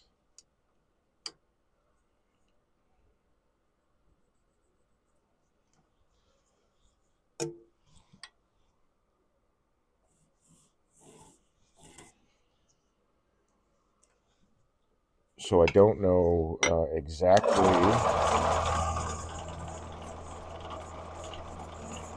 What am I doing? I don't need this yet. Yeah, I don't need that yet. All right. Whoa, hello. Hey, now. You are not supposed to be moving.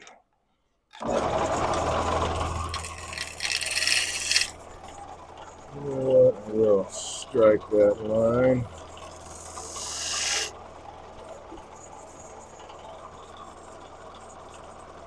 Character, man. Yeah,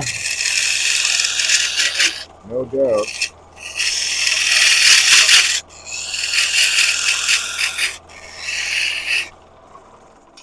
It does add character. Still got ways to go.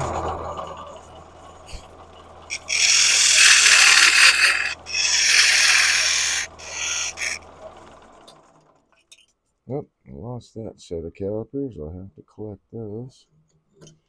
Okay, just a little bit.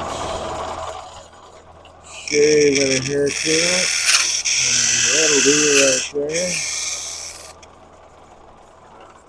I'll grab that other set of calipers really quick.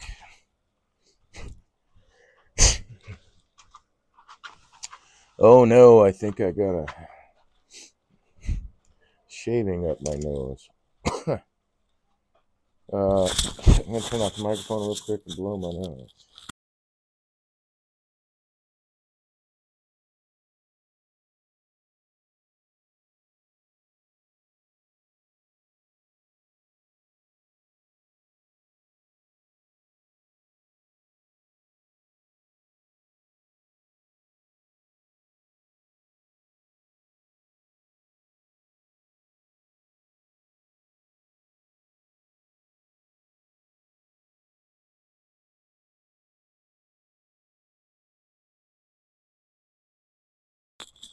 All right. It's a good thing that's the largest diameter, not this. Okay.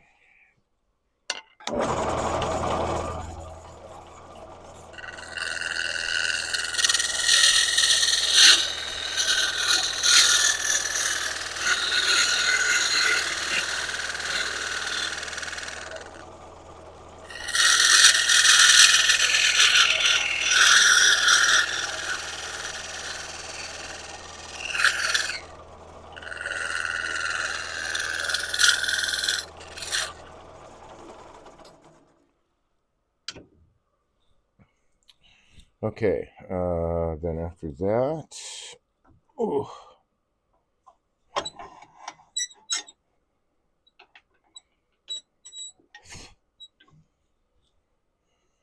can do some more of this. Except that's right. I was gonna swap out my bowl gouge for a sharp one.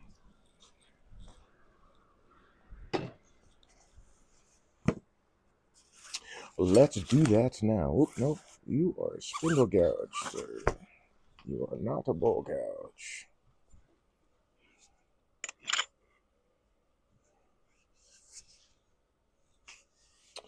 So, continuing on what I was talking about earlier with the gouges and where I want my point. I think that shows up okay.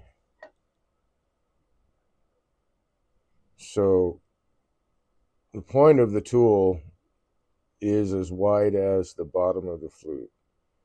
I don't want a pointy tool that gets really super aggressive and very, very catchy. I want to be able to have the whatever my grind is, that flute be as open as it can be. It's a lot more forgiving tool that way.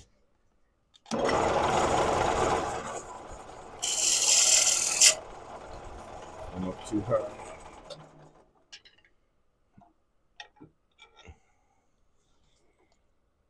Boy, that's awfully close. Let's back off a bit.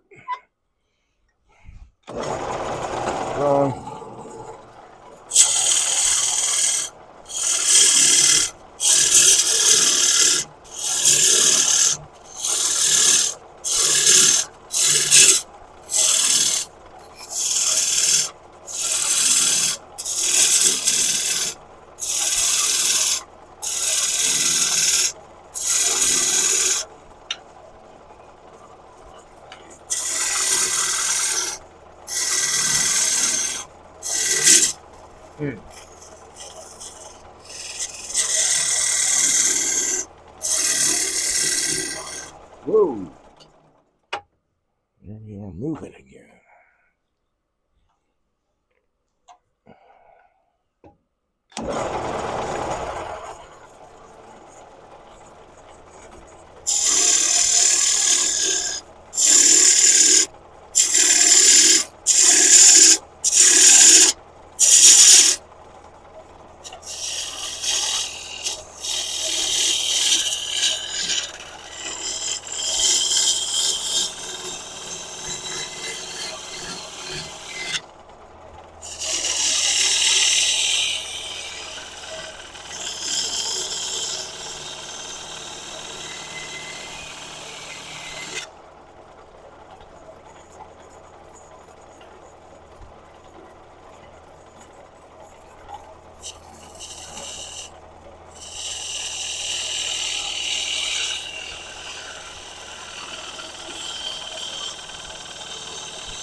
So I guess that was probably a waste of time.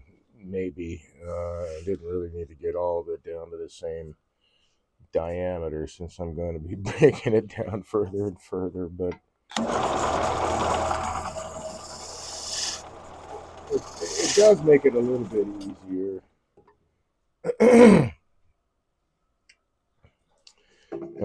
Working down into places though and just getting rid of that mass. So I guess maybe it's a 6 of one, a half a dozen the other. I'm not really sure. Maybe if there's a production turner out there who's a full time production turner who's out there watching this, you can chime in. Let me know. All right, so this is supposed to be a half an inch. Looks like I'm a little shy of that. A little not shy, a little heavy on that. So, not that that is a monster deal breaker or whatever, but if I mess around and make the other one exactly half an inch and this one isn't, they won't look the same for some reason, and people won't. It'll be just that little 16th of an inch, and people will be like, they just don't look the same, and won't be able to really say why. I mean, maybe that will be enough of a spot that they can see that, but. All right, so we're going for the next diameter, which would be this guy. So I'm going to make the assumption that this diameter is also the same as this one. But we will double check anyway.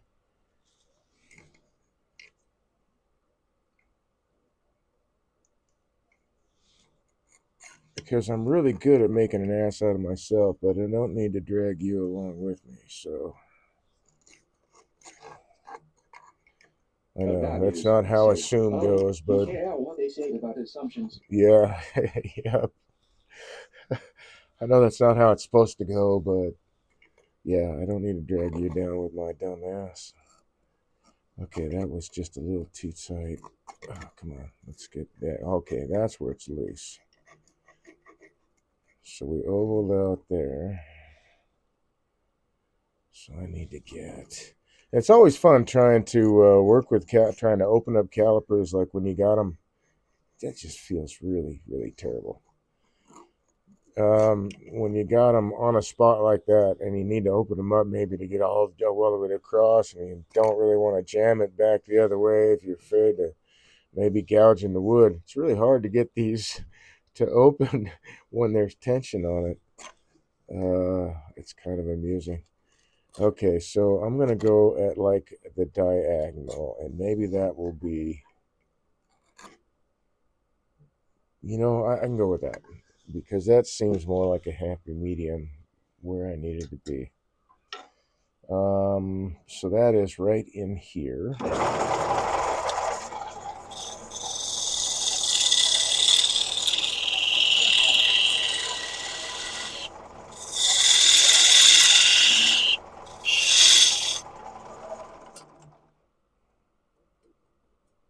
Oh man, I was close.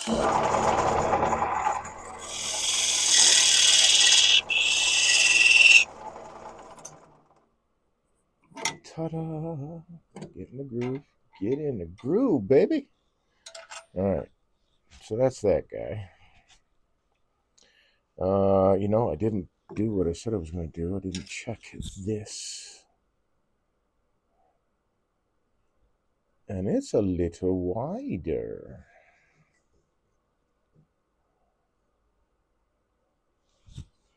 than this point. Huh. I thought they would be the same. Let's get a better read on that guy. There's that side. And that side is incredibly loose. So back to this side. Okay, that's really tight, so we'll go at an angle. That's kind of tight. Let's go at this angle. That's a little tight. It's probably too much. This angle, my.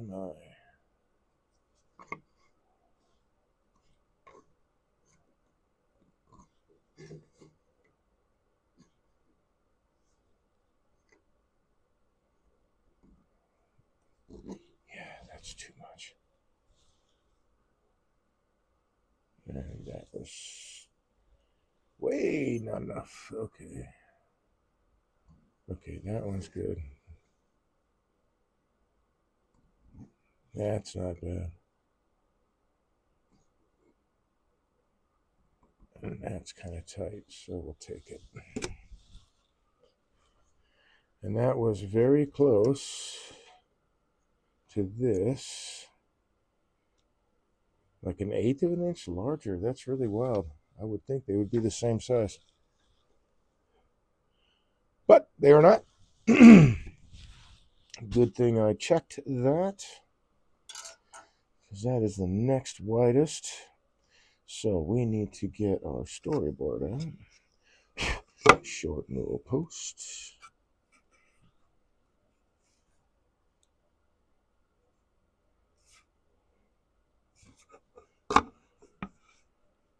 Oh, right. 1 inch. Let's get this right up on the edge. So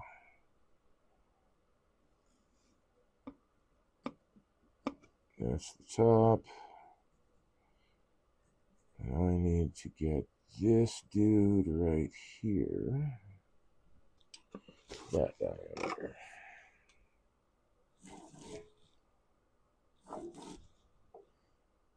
That's my top, but let's double check that. Just for the giggles, it should be 7.25 inches. It's a little bit taller than 7.25.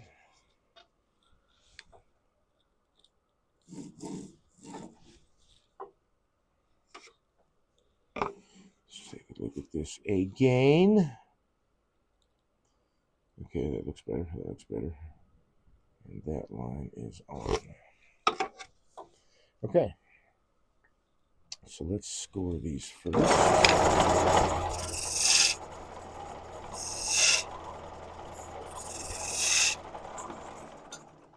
And now, wait, I did set this, right? Yes, I did. I did set this. Well, I don't have to take off very much.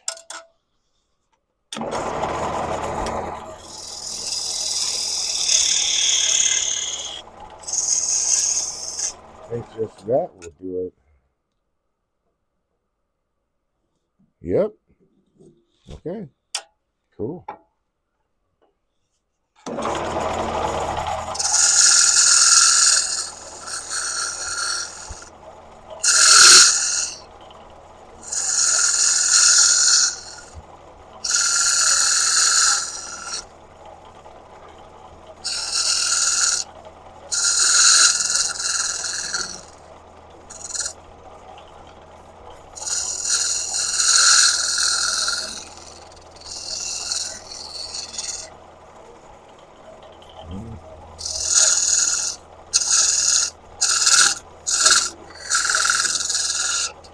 I think if I'm going to do a lot of these, I'm going to have to come up with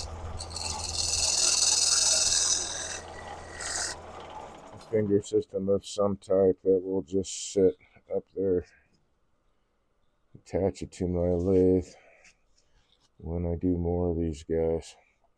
Okay, so that was that particular diameter. So the next one down is this dude. Well, nope, let's look at this one. Let's look at both of them. Let's look at both of them.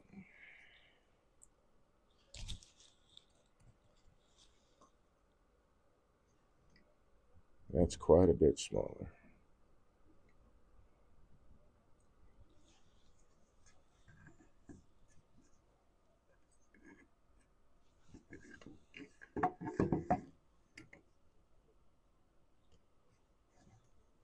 Too small. Too large. Okay, that's kind of loose. And there's nothing there at all. Okay, tighten it down a little bit.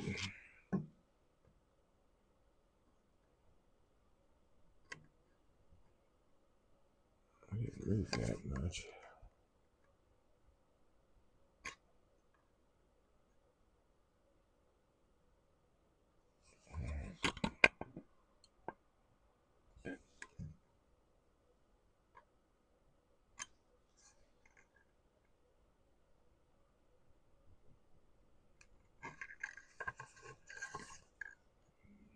rotate it 90 degrees.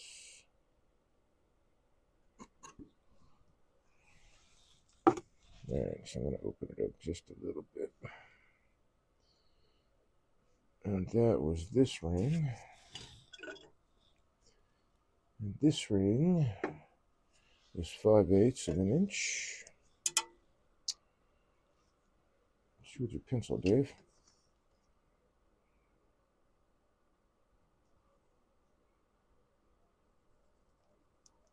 And the next one is 1/2 inch, which should leave me 1.5 inches. Hey, look at that.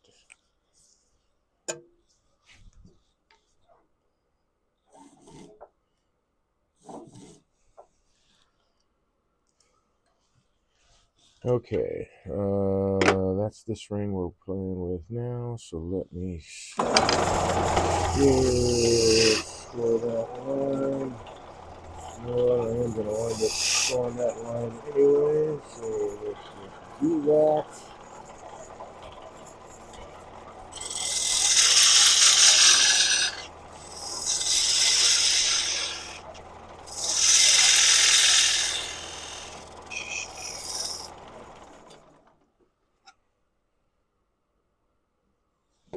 Oh man, that was close though.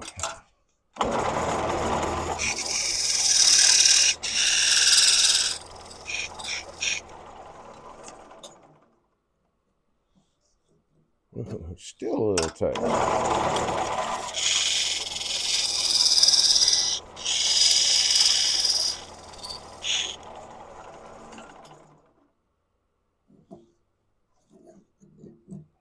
Wow.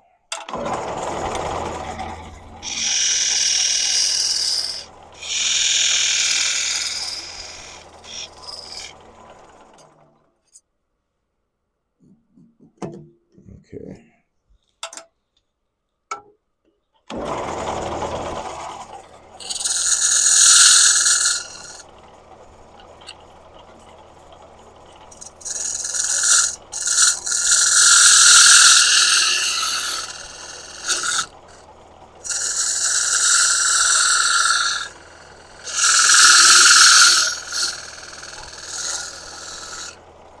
Alright. Now it's this guy.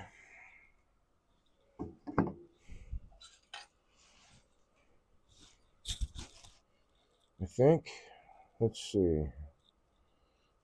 Yeah, it'd be this guy and then that. Because we already got this one. That's there. Maybe take that down. Well, we'll just take this down too. Wherever it needs to go. Alright, so I'm done here. I'm going to the third bead. That's too tight.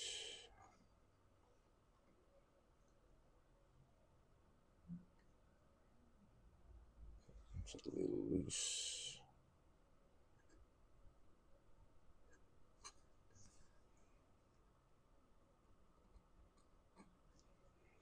Let's rotate it 90 degrees.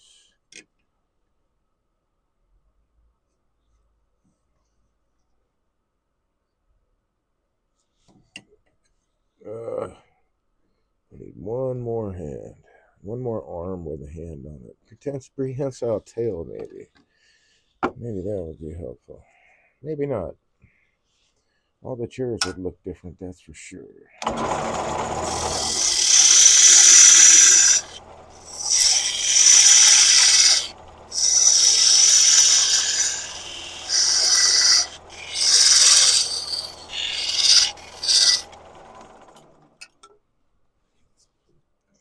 I think all my clothes would look different too. Hardy har har. Alright, let me try it this way.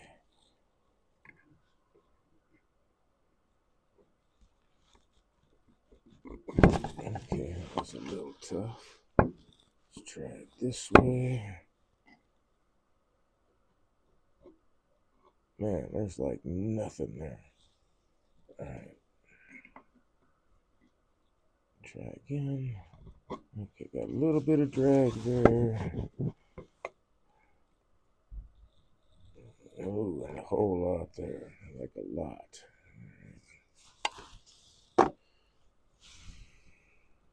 You are close.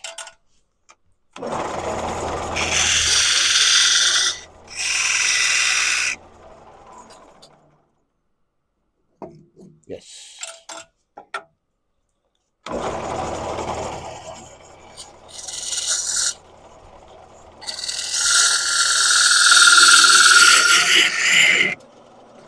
Oh, that's what I mean by getting bound up.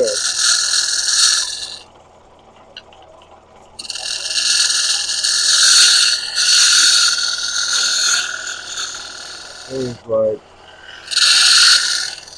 in my experience anyway, the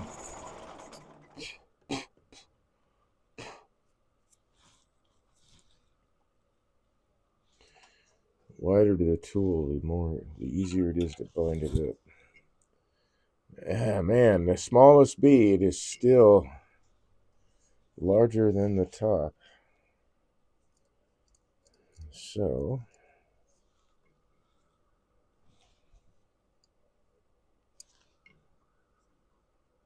that's too much.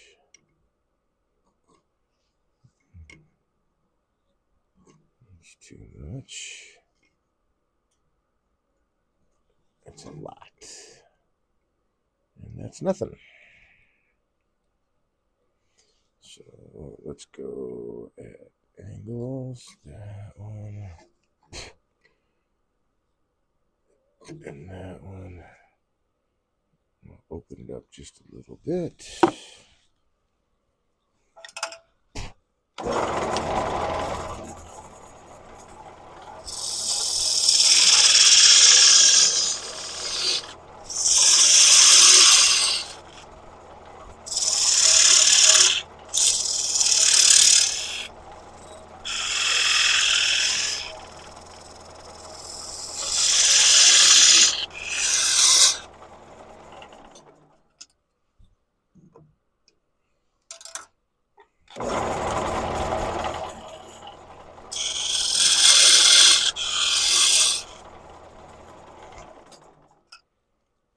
I'll just do it on the end in case I overshoot.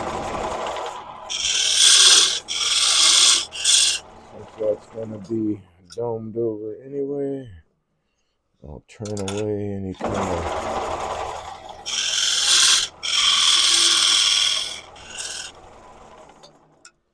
overshoot if I misjudge.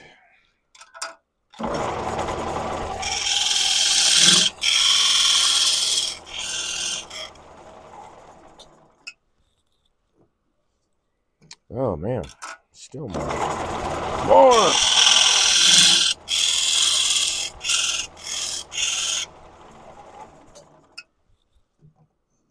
Okay, there we go. Tra-la-la, where'd you go? Nope, you are not the right guy. There you are.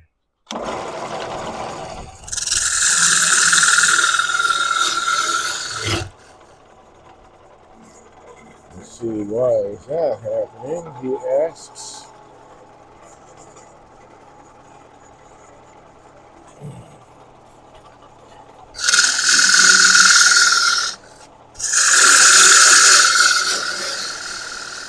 I got my tailstock locked, supposedly locked down.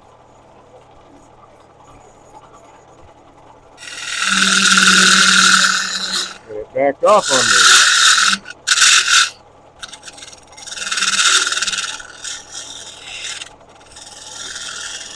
And I can't get this screw any tighter. I want to break it off, but I can't get it any tighter.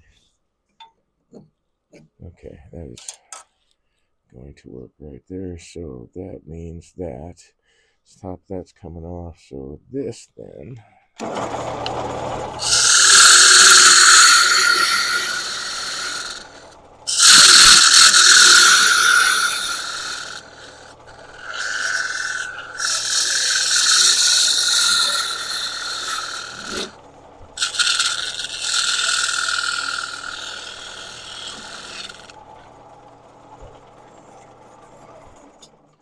All right, so what's left? This guy. Let's take this down.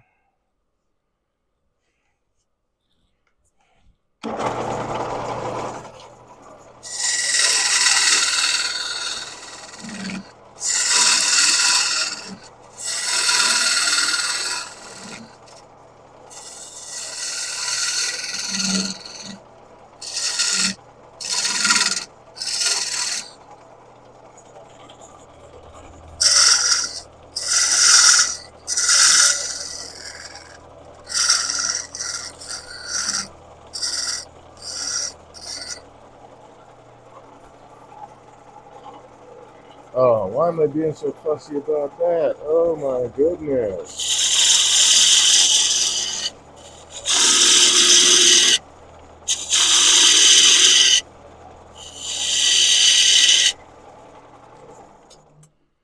Now maybe I can be a little fussy about it. So this is an inch. And we'll call it actually from, where's my skew? There you are.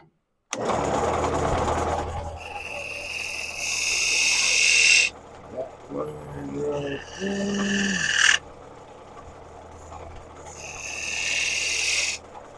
Clean that off. Yes, there we go. Now we got a clean corner. 1 inch.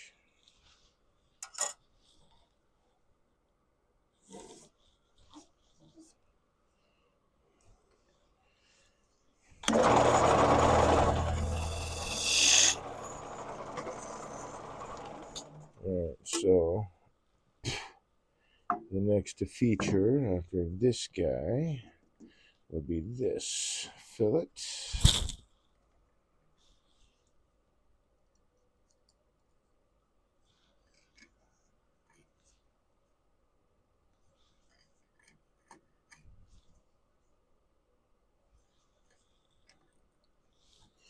For a lot of years, I called it a fillet. I didn't know that. And I was like, why do they call it a fillet?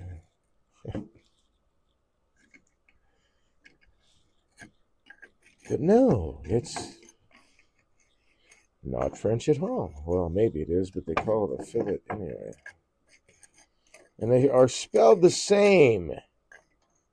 It's not like language isn't confusing enough. Okay, so this has got a bit of an undercut to it there, where really it should be flat. So I'll fix that, dude. Let's take a reading off this one. Okay, that's not good. That's not good.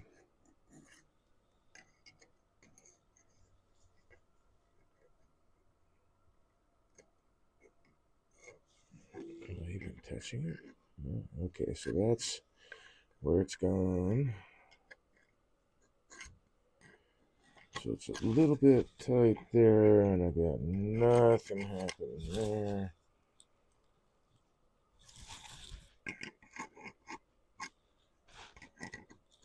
Okay, I'll take that.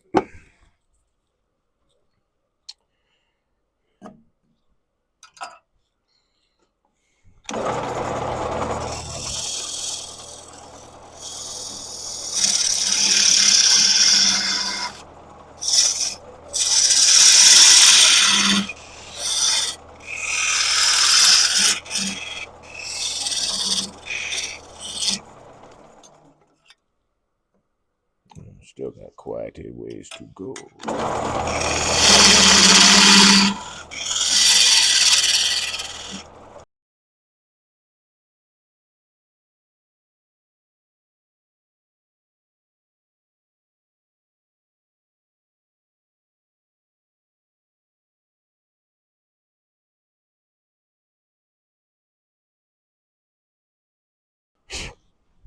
Huh.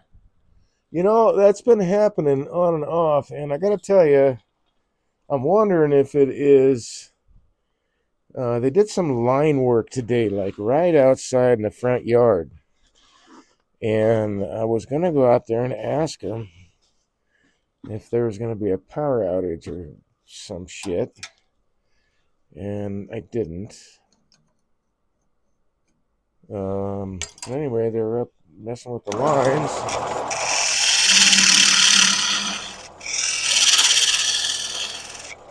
And now 3 times in a row, my power is blipped out. And the computer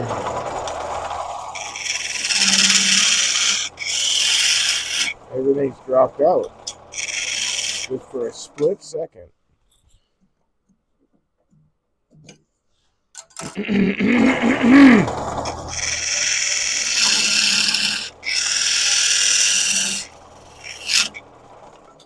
So whatever's happening is weird, man. All right, so that's right there. Which means I can do this.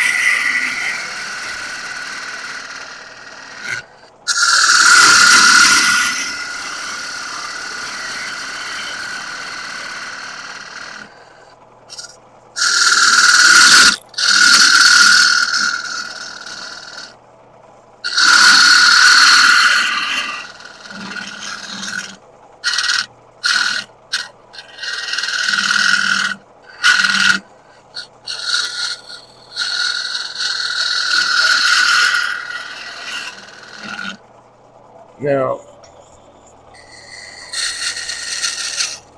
I got a piece of red oak that's green.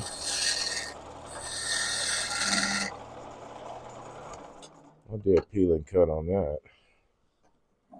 But this season stuff, I don't like doing peel and cuts on that.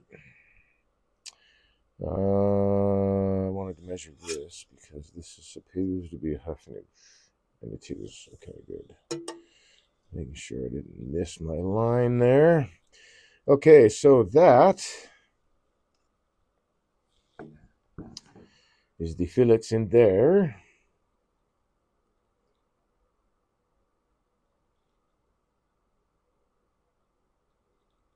Actually, yeah, no, that's right.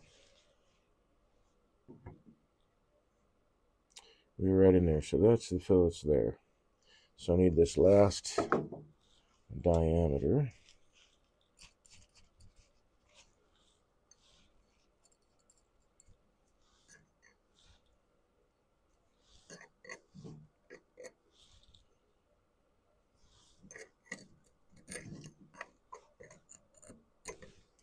It's kind of tight. That's doable.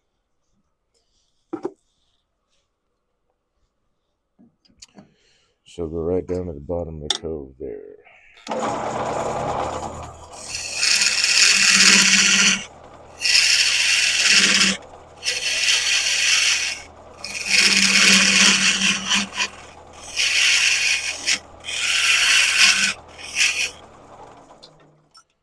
don't think I'm there yet. Yeah.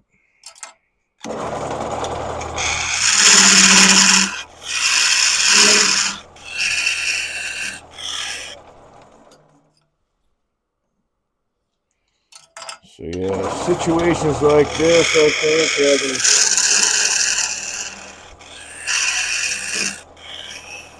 some kind of little finger system that the fingers fall away when you drop the right diameter.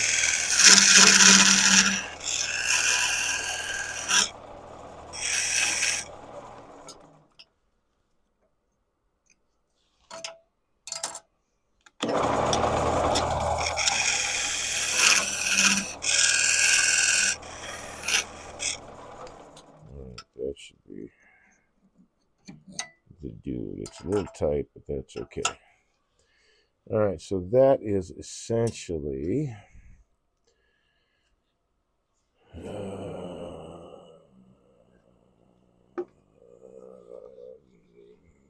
essentially done. We just need to turn the elements. So let's make sure we know that guy exists.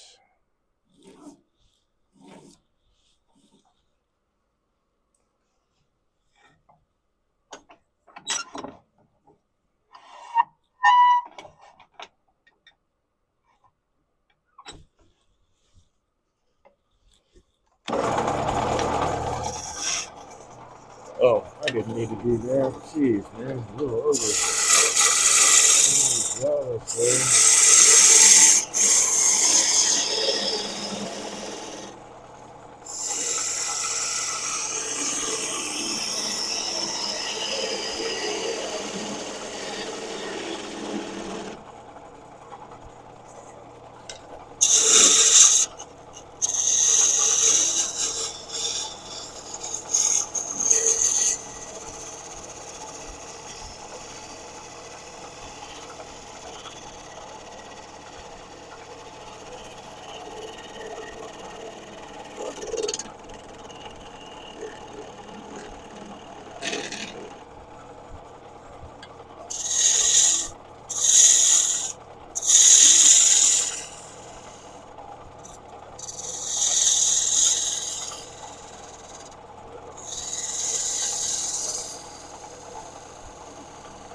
suppose I should actually use the spindle brush for that.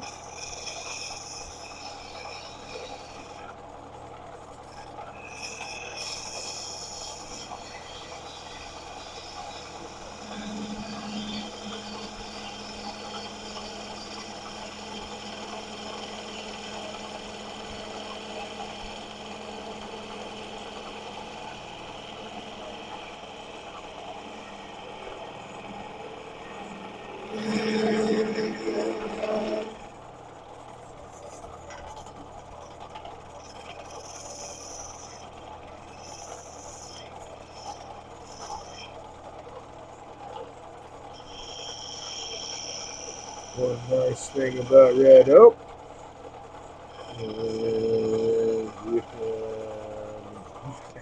do what I just did there and go against against the grain. I sort of like not have a grain supported cut, but it was a very, very short distance, about a 16th of an inch.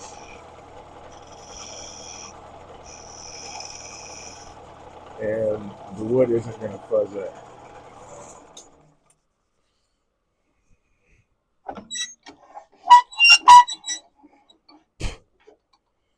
So that's kind of nice. Okay, let's make sure all this is going to clear. Yep.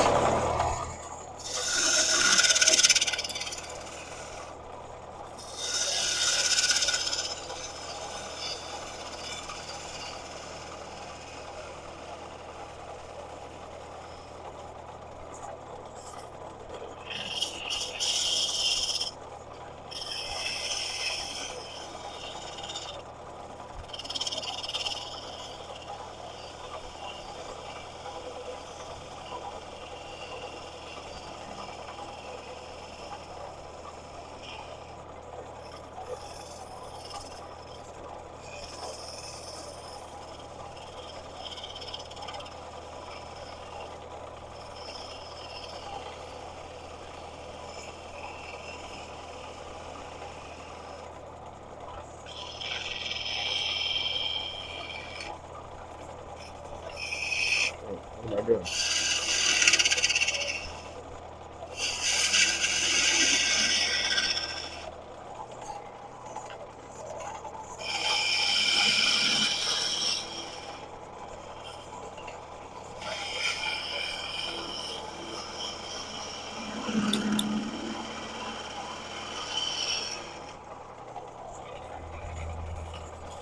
Woo, gotta watch in corners, man. Hey, hey, hey. Oh,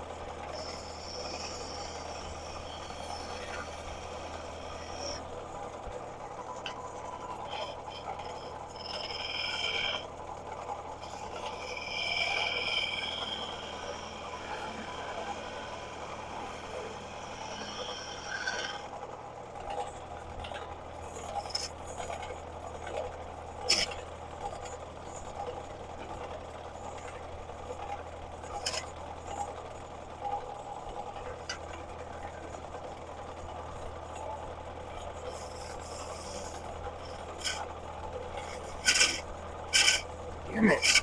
What the hell?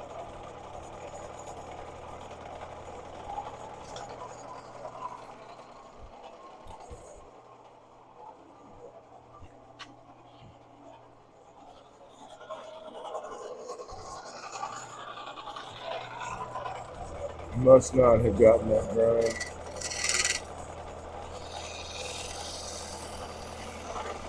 Correct.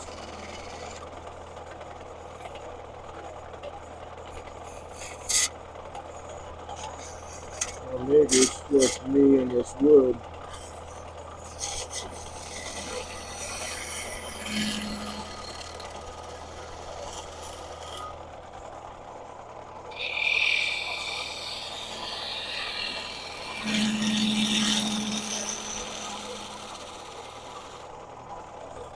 Well, that's gotta go down some.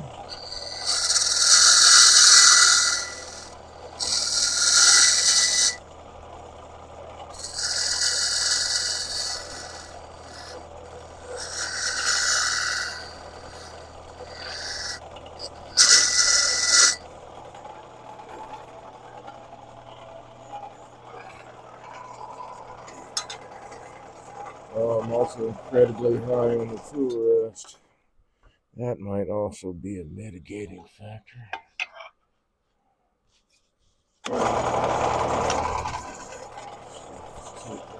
Some more. Maybe going too much, but yeah.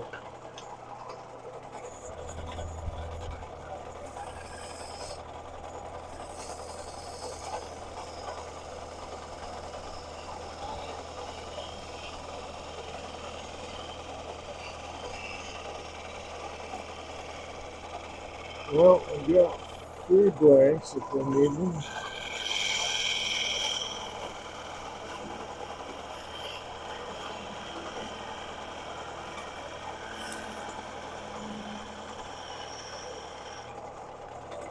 Okay, there we go. Now, oh yeah, gotta run this over.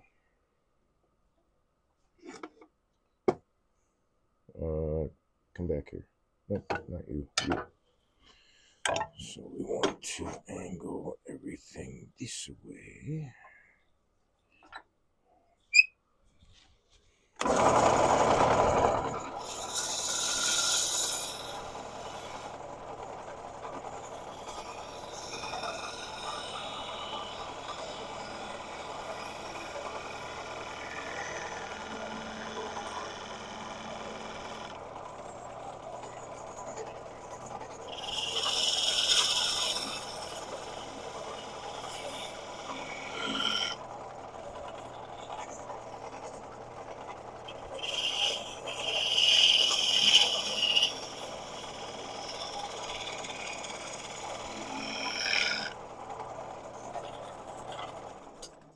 Now I can work here.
I might have a bit of a tool mark right there, but it's gone now. Except for this guy.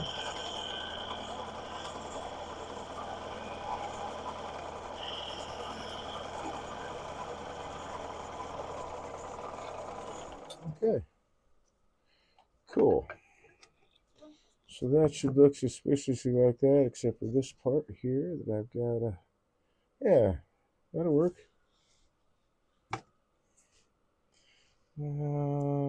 This guy. Yeah. All right, so I've got to bring now this down to that corner. And I think, well, let me clean this up first. Everything's going to pass. Da-da-da.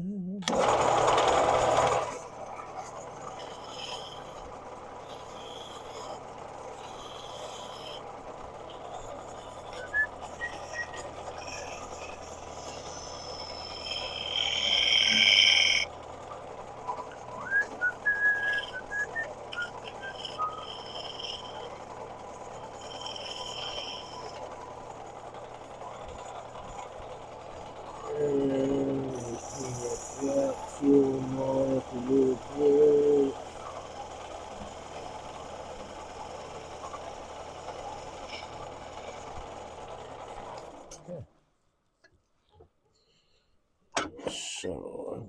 use the shorter tool just for this part.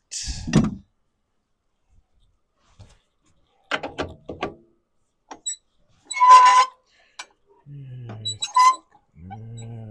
think I will go this way.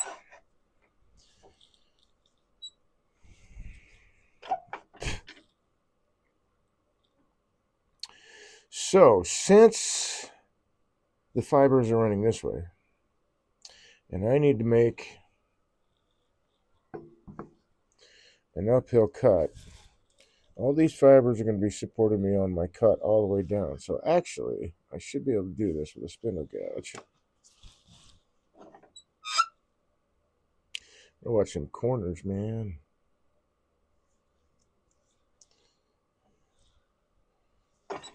Let's get this height set. Too tall, my friend.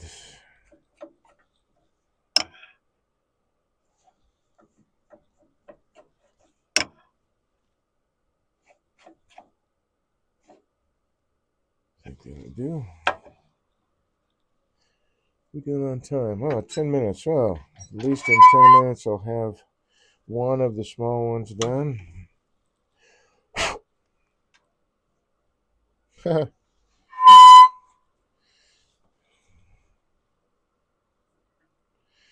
So really I just need a 45-degree angle. That looks about right.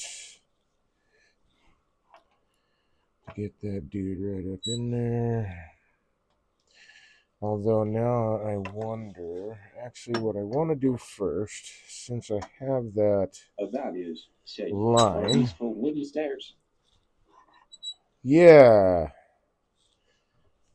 The staircase is from red oak, apparently.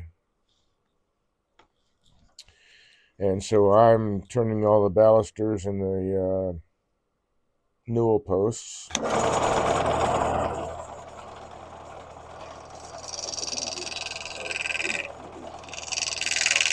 Yeah, I like it when I get to pick up jobs like this. It's nice. And I really think that you really can learn a lot from production turners, and I have learned a lot. I'm not a full-time production turner.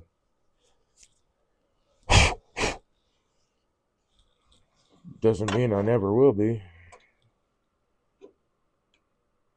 Okay, so that corner now will stay clean. And this angle, it's almost an OG. Yeah, it's almost an OG. So I'm going to give it a little bit of that myself. So it's almost an OG though. I'm going to start off with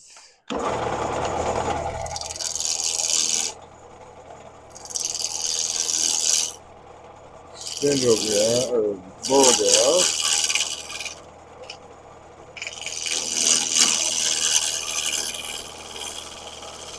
Knock out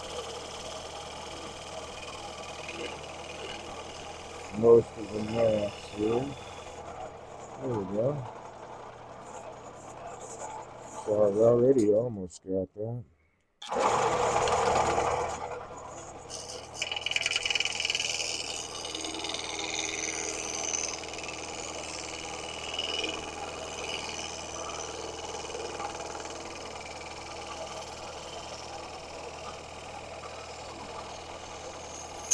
Oops.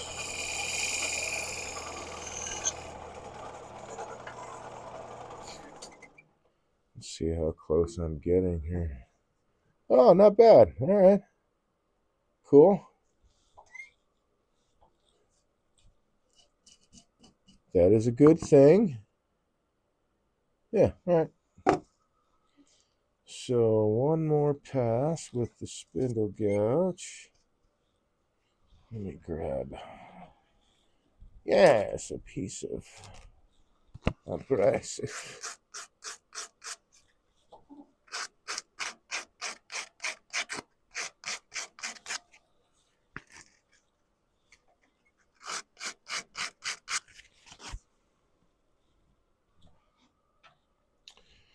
So yeah, that just goes up to that point. So one,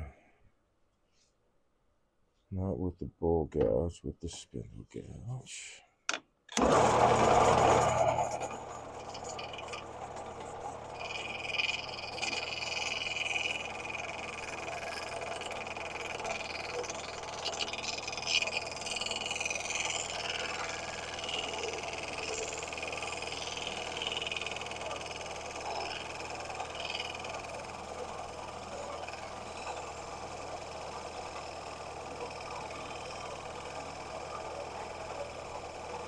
Ooh, gotta cut that in. Ooh, I did it though.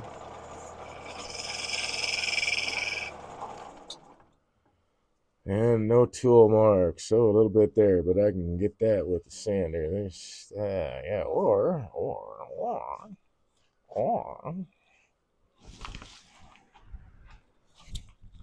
It sounds like a Sesame Street Muppet. Or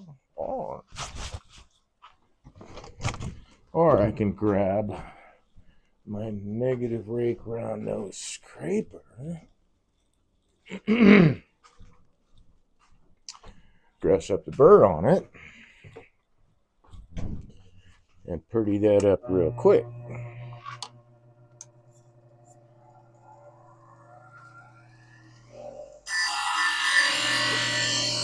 At least that's how it plays out in my head.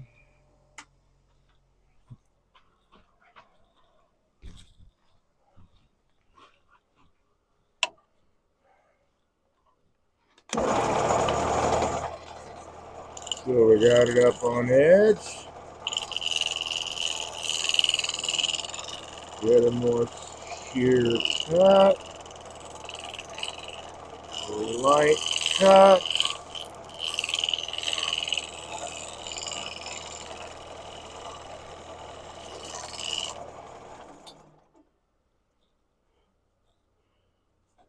And I almost got them eliminated.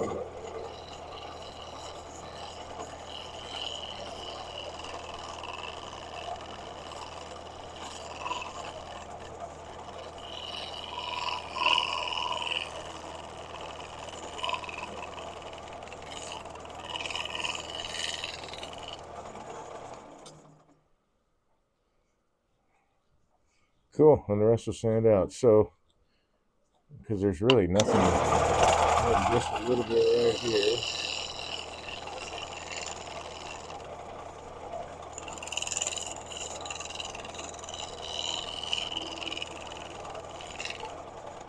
Blend out there. Yeah, the rest of it will sand out fine. So that is now ready to be sanded. And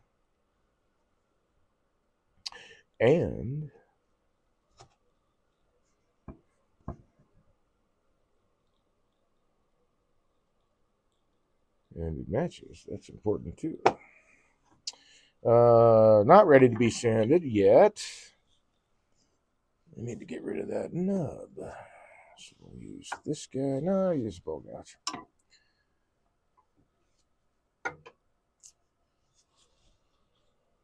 And maybe, let's see. So that'll be one of the two newel posts, the shorter ones, smaller ones. And tomorrow evening,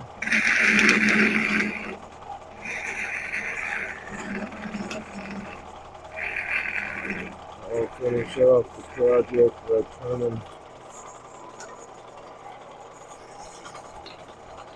what in theory will be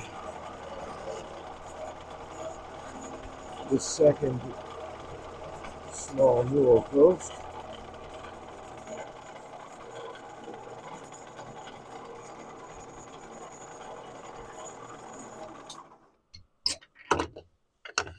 Alright, let's move these over here like that.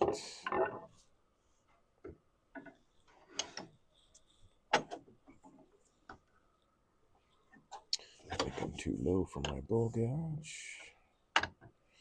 That might not be.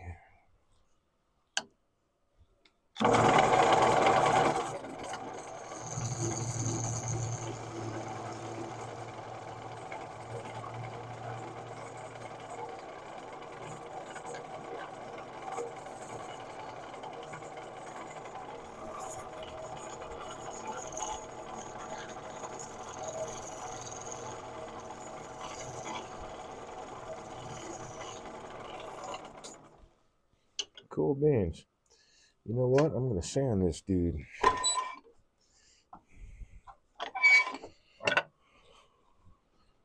So I get to use this guy again.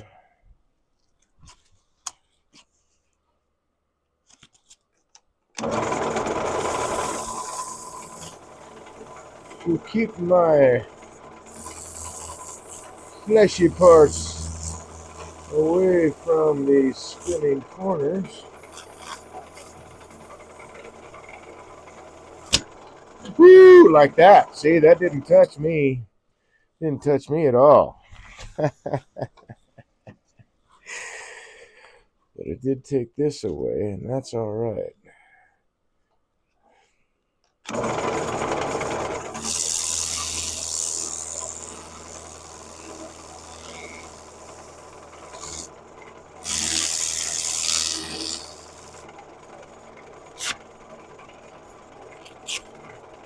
I don't know that it applies so much at this point. But again, the reason why I don't have a death grip on the abrasives or the pads or whatever that are holding it, because if it gets taken away from you, that's one thing. But if you got a death grip on it and it pulls you into the piece, the turning piece, you're going to get injured.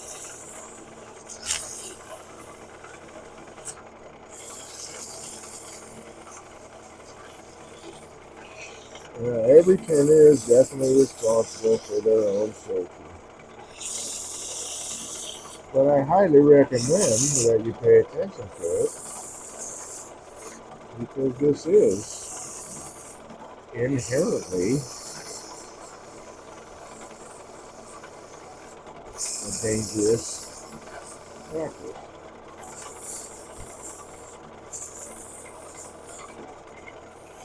You want to mitigate as much of the danger for yourself as you're willing to or able to. Myself, I want to get, rid of as much of it as possible. And I think running should be fun. I don't want to be beating myself up at the lathe or, work with students and trying to teach them, pay attention to your body, what your body, how it moves, how it will help you out here. You got to figure out where your comfortable stance is. You got to figure out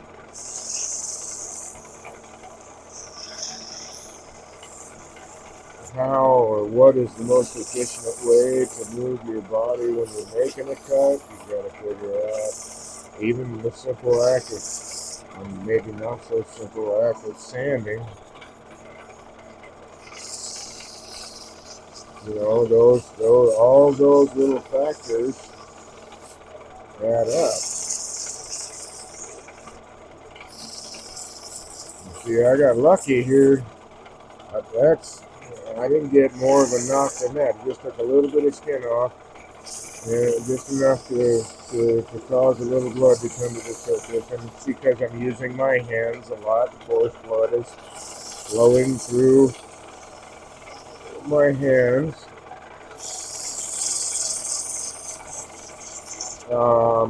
I would say, at a higher rate, because I'm actually using the muscles as opposed to if I was at total rest.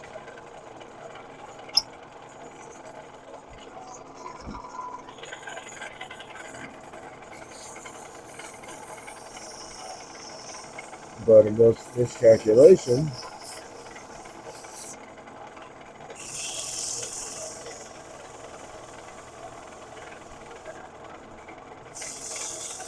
can cause you some upset.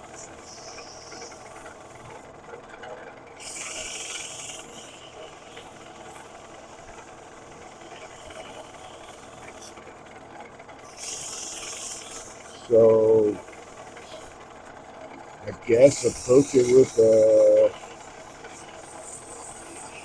that knowledge. I mean, anytime you're working with heavy equipment, it's always going to be some risk involved because we're using machines that men have built, fallible, non-permanent, non-perfect, non-divine men and women, maybe, probably, I hope, at least in this day and age, design this stuff, not then come down from some heavenly portal, some heavenly land for our enjoyment and use. It's designed by human beings. So it is going to fail. There is no two ways about it. Eventually, it's going to fail.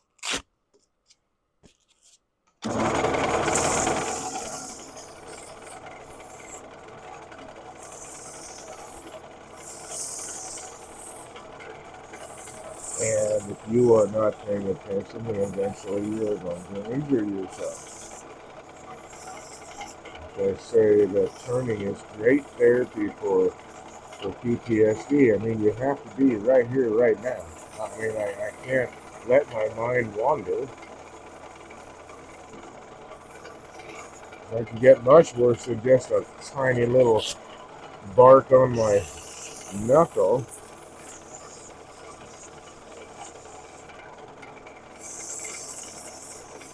And I don't want that. Ain't nobody got time for that.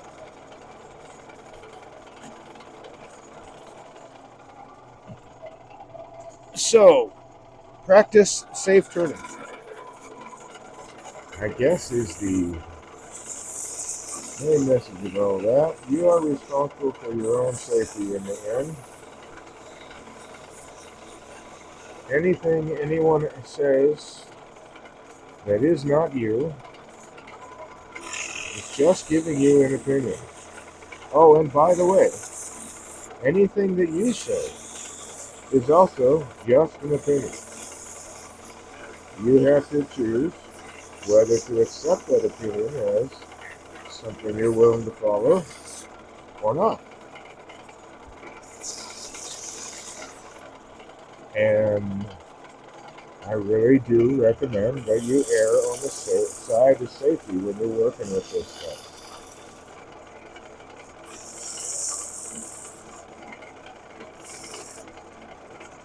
I personally want to be able to turn until, I don't know, I'm too old to do anything. Too old to get out of bed, and even then I want to try to turn, like have one of those lathes that go over the bed and tilt and all that stuff.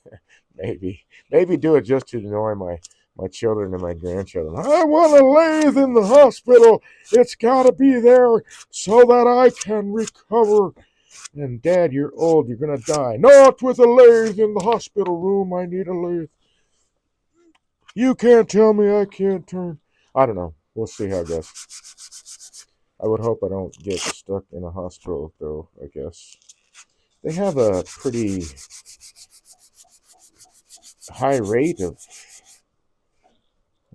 death. Go to a hospital.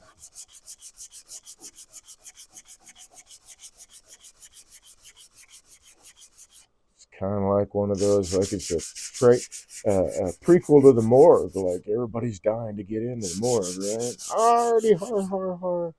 Okay, so that piece is now done. I'm going to unwind it. In theory, anyway. There we go. The values said are a rare. And I've got, like I say, one more of these to make. So I will start that. Let's get that out of there tomorrow. But here, let me grab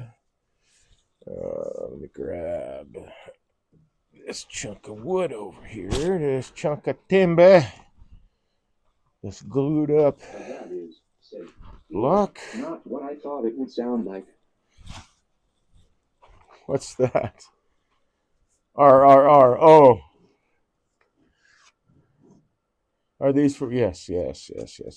Okay, so this is the original. The original and a copy. He's not so bad. He's a look very nice.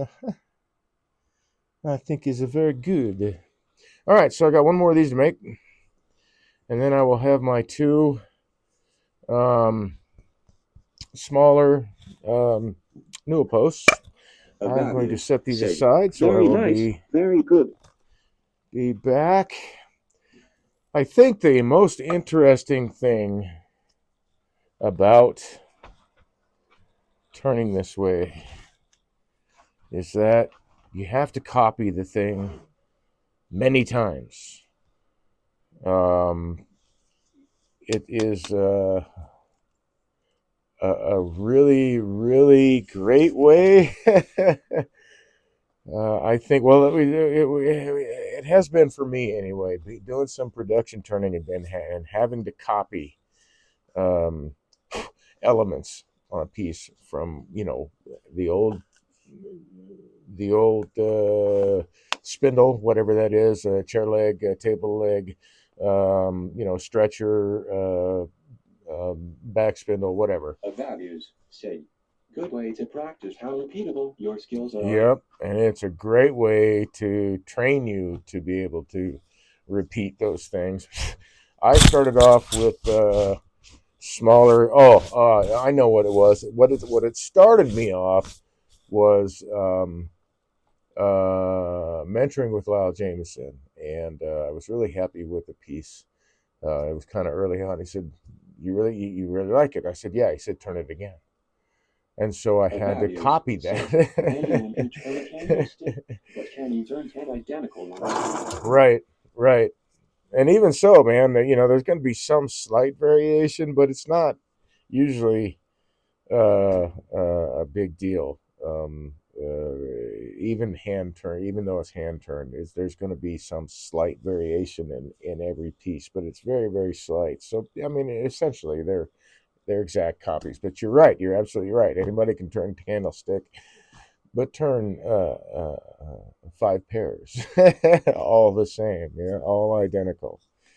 I've done pepper mills that way. That was a commission I had where the customer wanted six different sets of pepper mills, and he brought me 12 different lengths for each set. The lengths of timber for each set were the same, um, and some were longer and some were short. Anyway, he said, "Go nuts with it." The only thing that has to be is that they have to be the same shape. I don't care what the design is. I don't care which wood you use. They have to be the same. And so doing production turning and stuff like that, it helps with stuff like that. And then like doing stuff for, I don't know, little fundraisers or stuff, turning tops or scoops or whatever. It helps a lot. I think that I think the repetitive motions get especially when you're doing a bunch of them all at once, they get that muscle memory in there a little bit quicker than if you do it. And that's why I say practice is the key. Because, like, if you do it, say you're a weekend warrior, and that's not a negative comment or whatever. So you're just a hobbyist and you get to go out there every once in a while, maybe once a month, maybe twice a month or whatever to turn. And maybe if you're a member of a turning club, you get to visit that and hang out and maybe, I don't know. So maybe you turn just a couple of days a month. If that's all that means, then it's going to take you much longer to see any benefits of practice because the times between that you're turning are fairly long, and so the muscle memory. Uh, uh, I mean, you can forget, right? You have to essentially start over from square one. If it's like every couple of weeks that you get out to the lathe, you got to essentially start over from square one every time because that time lag between sessions. But doing like production work or even just making something up yourself, say, hey, I want to turn a bunch of spirtles, right? I want to turn a dozen spirtles.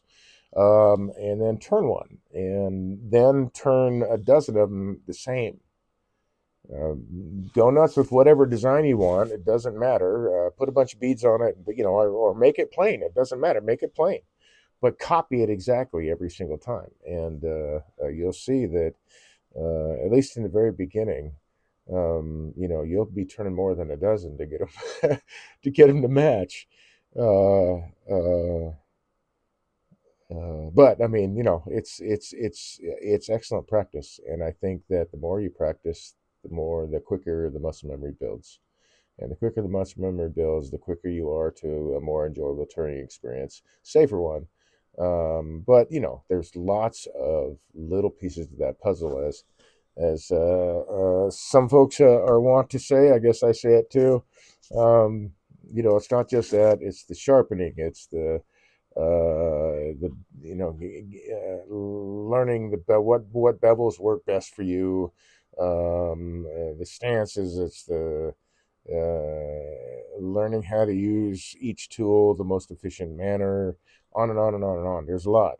There's a lot. And it may sound a little overwhelming, but when you're learning as a turner, really, you're getting little bits here and little bits there and little bits here, and sometimes you get the a big lot. Like if you go to a class, you take in a lot, but you absorb what you can absorb as you go along.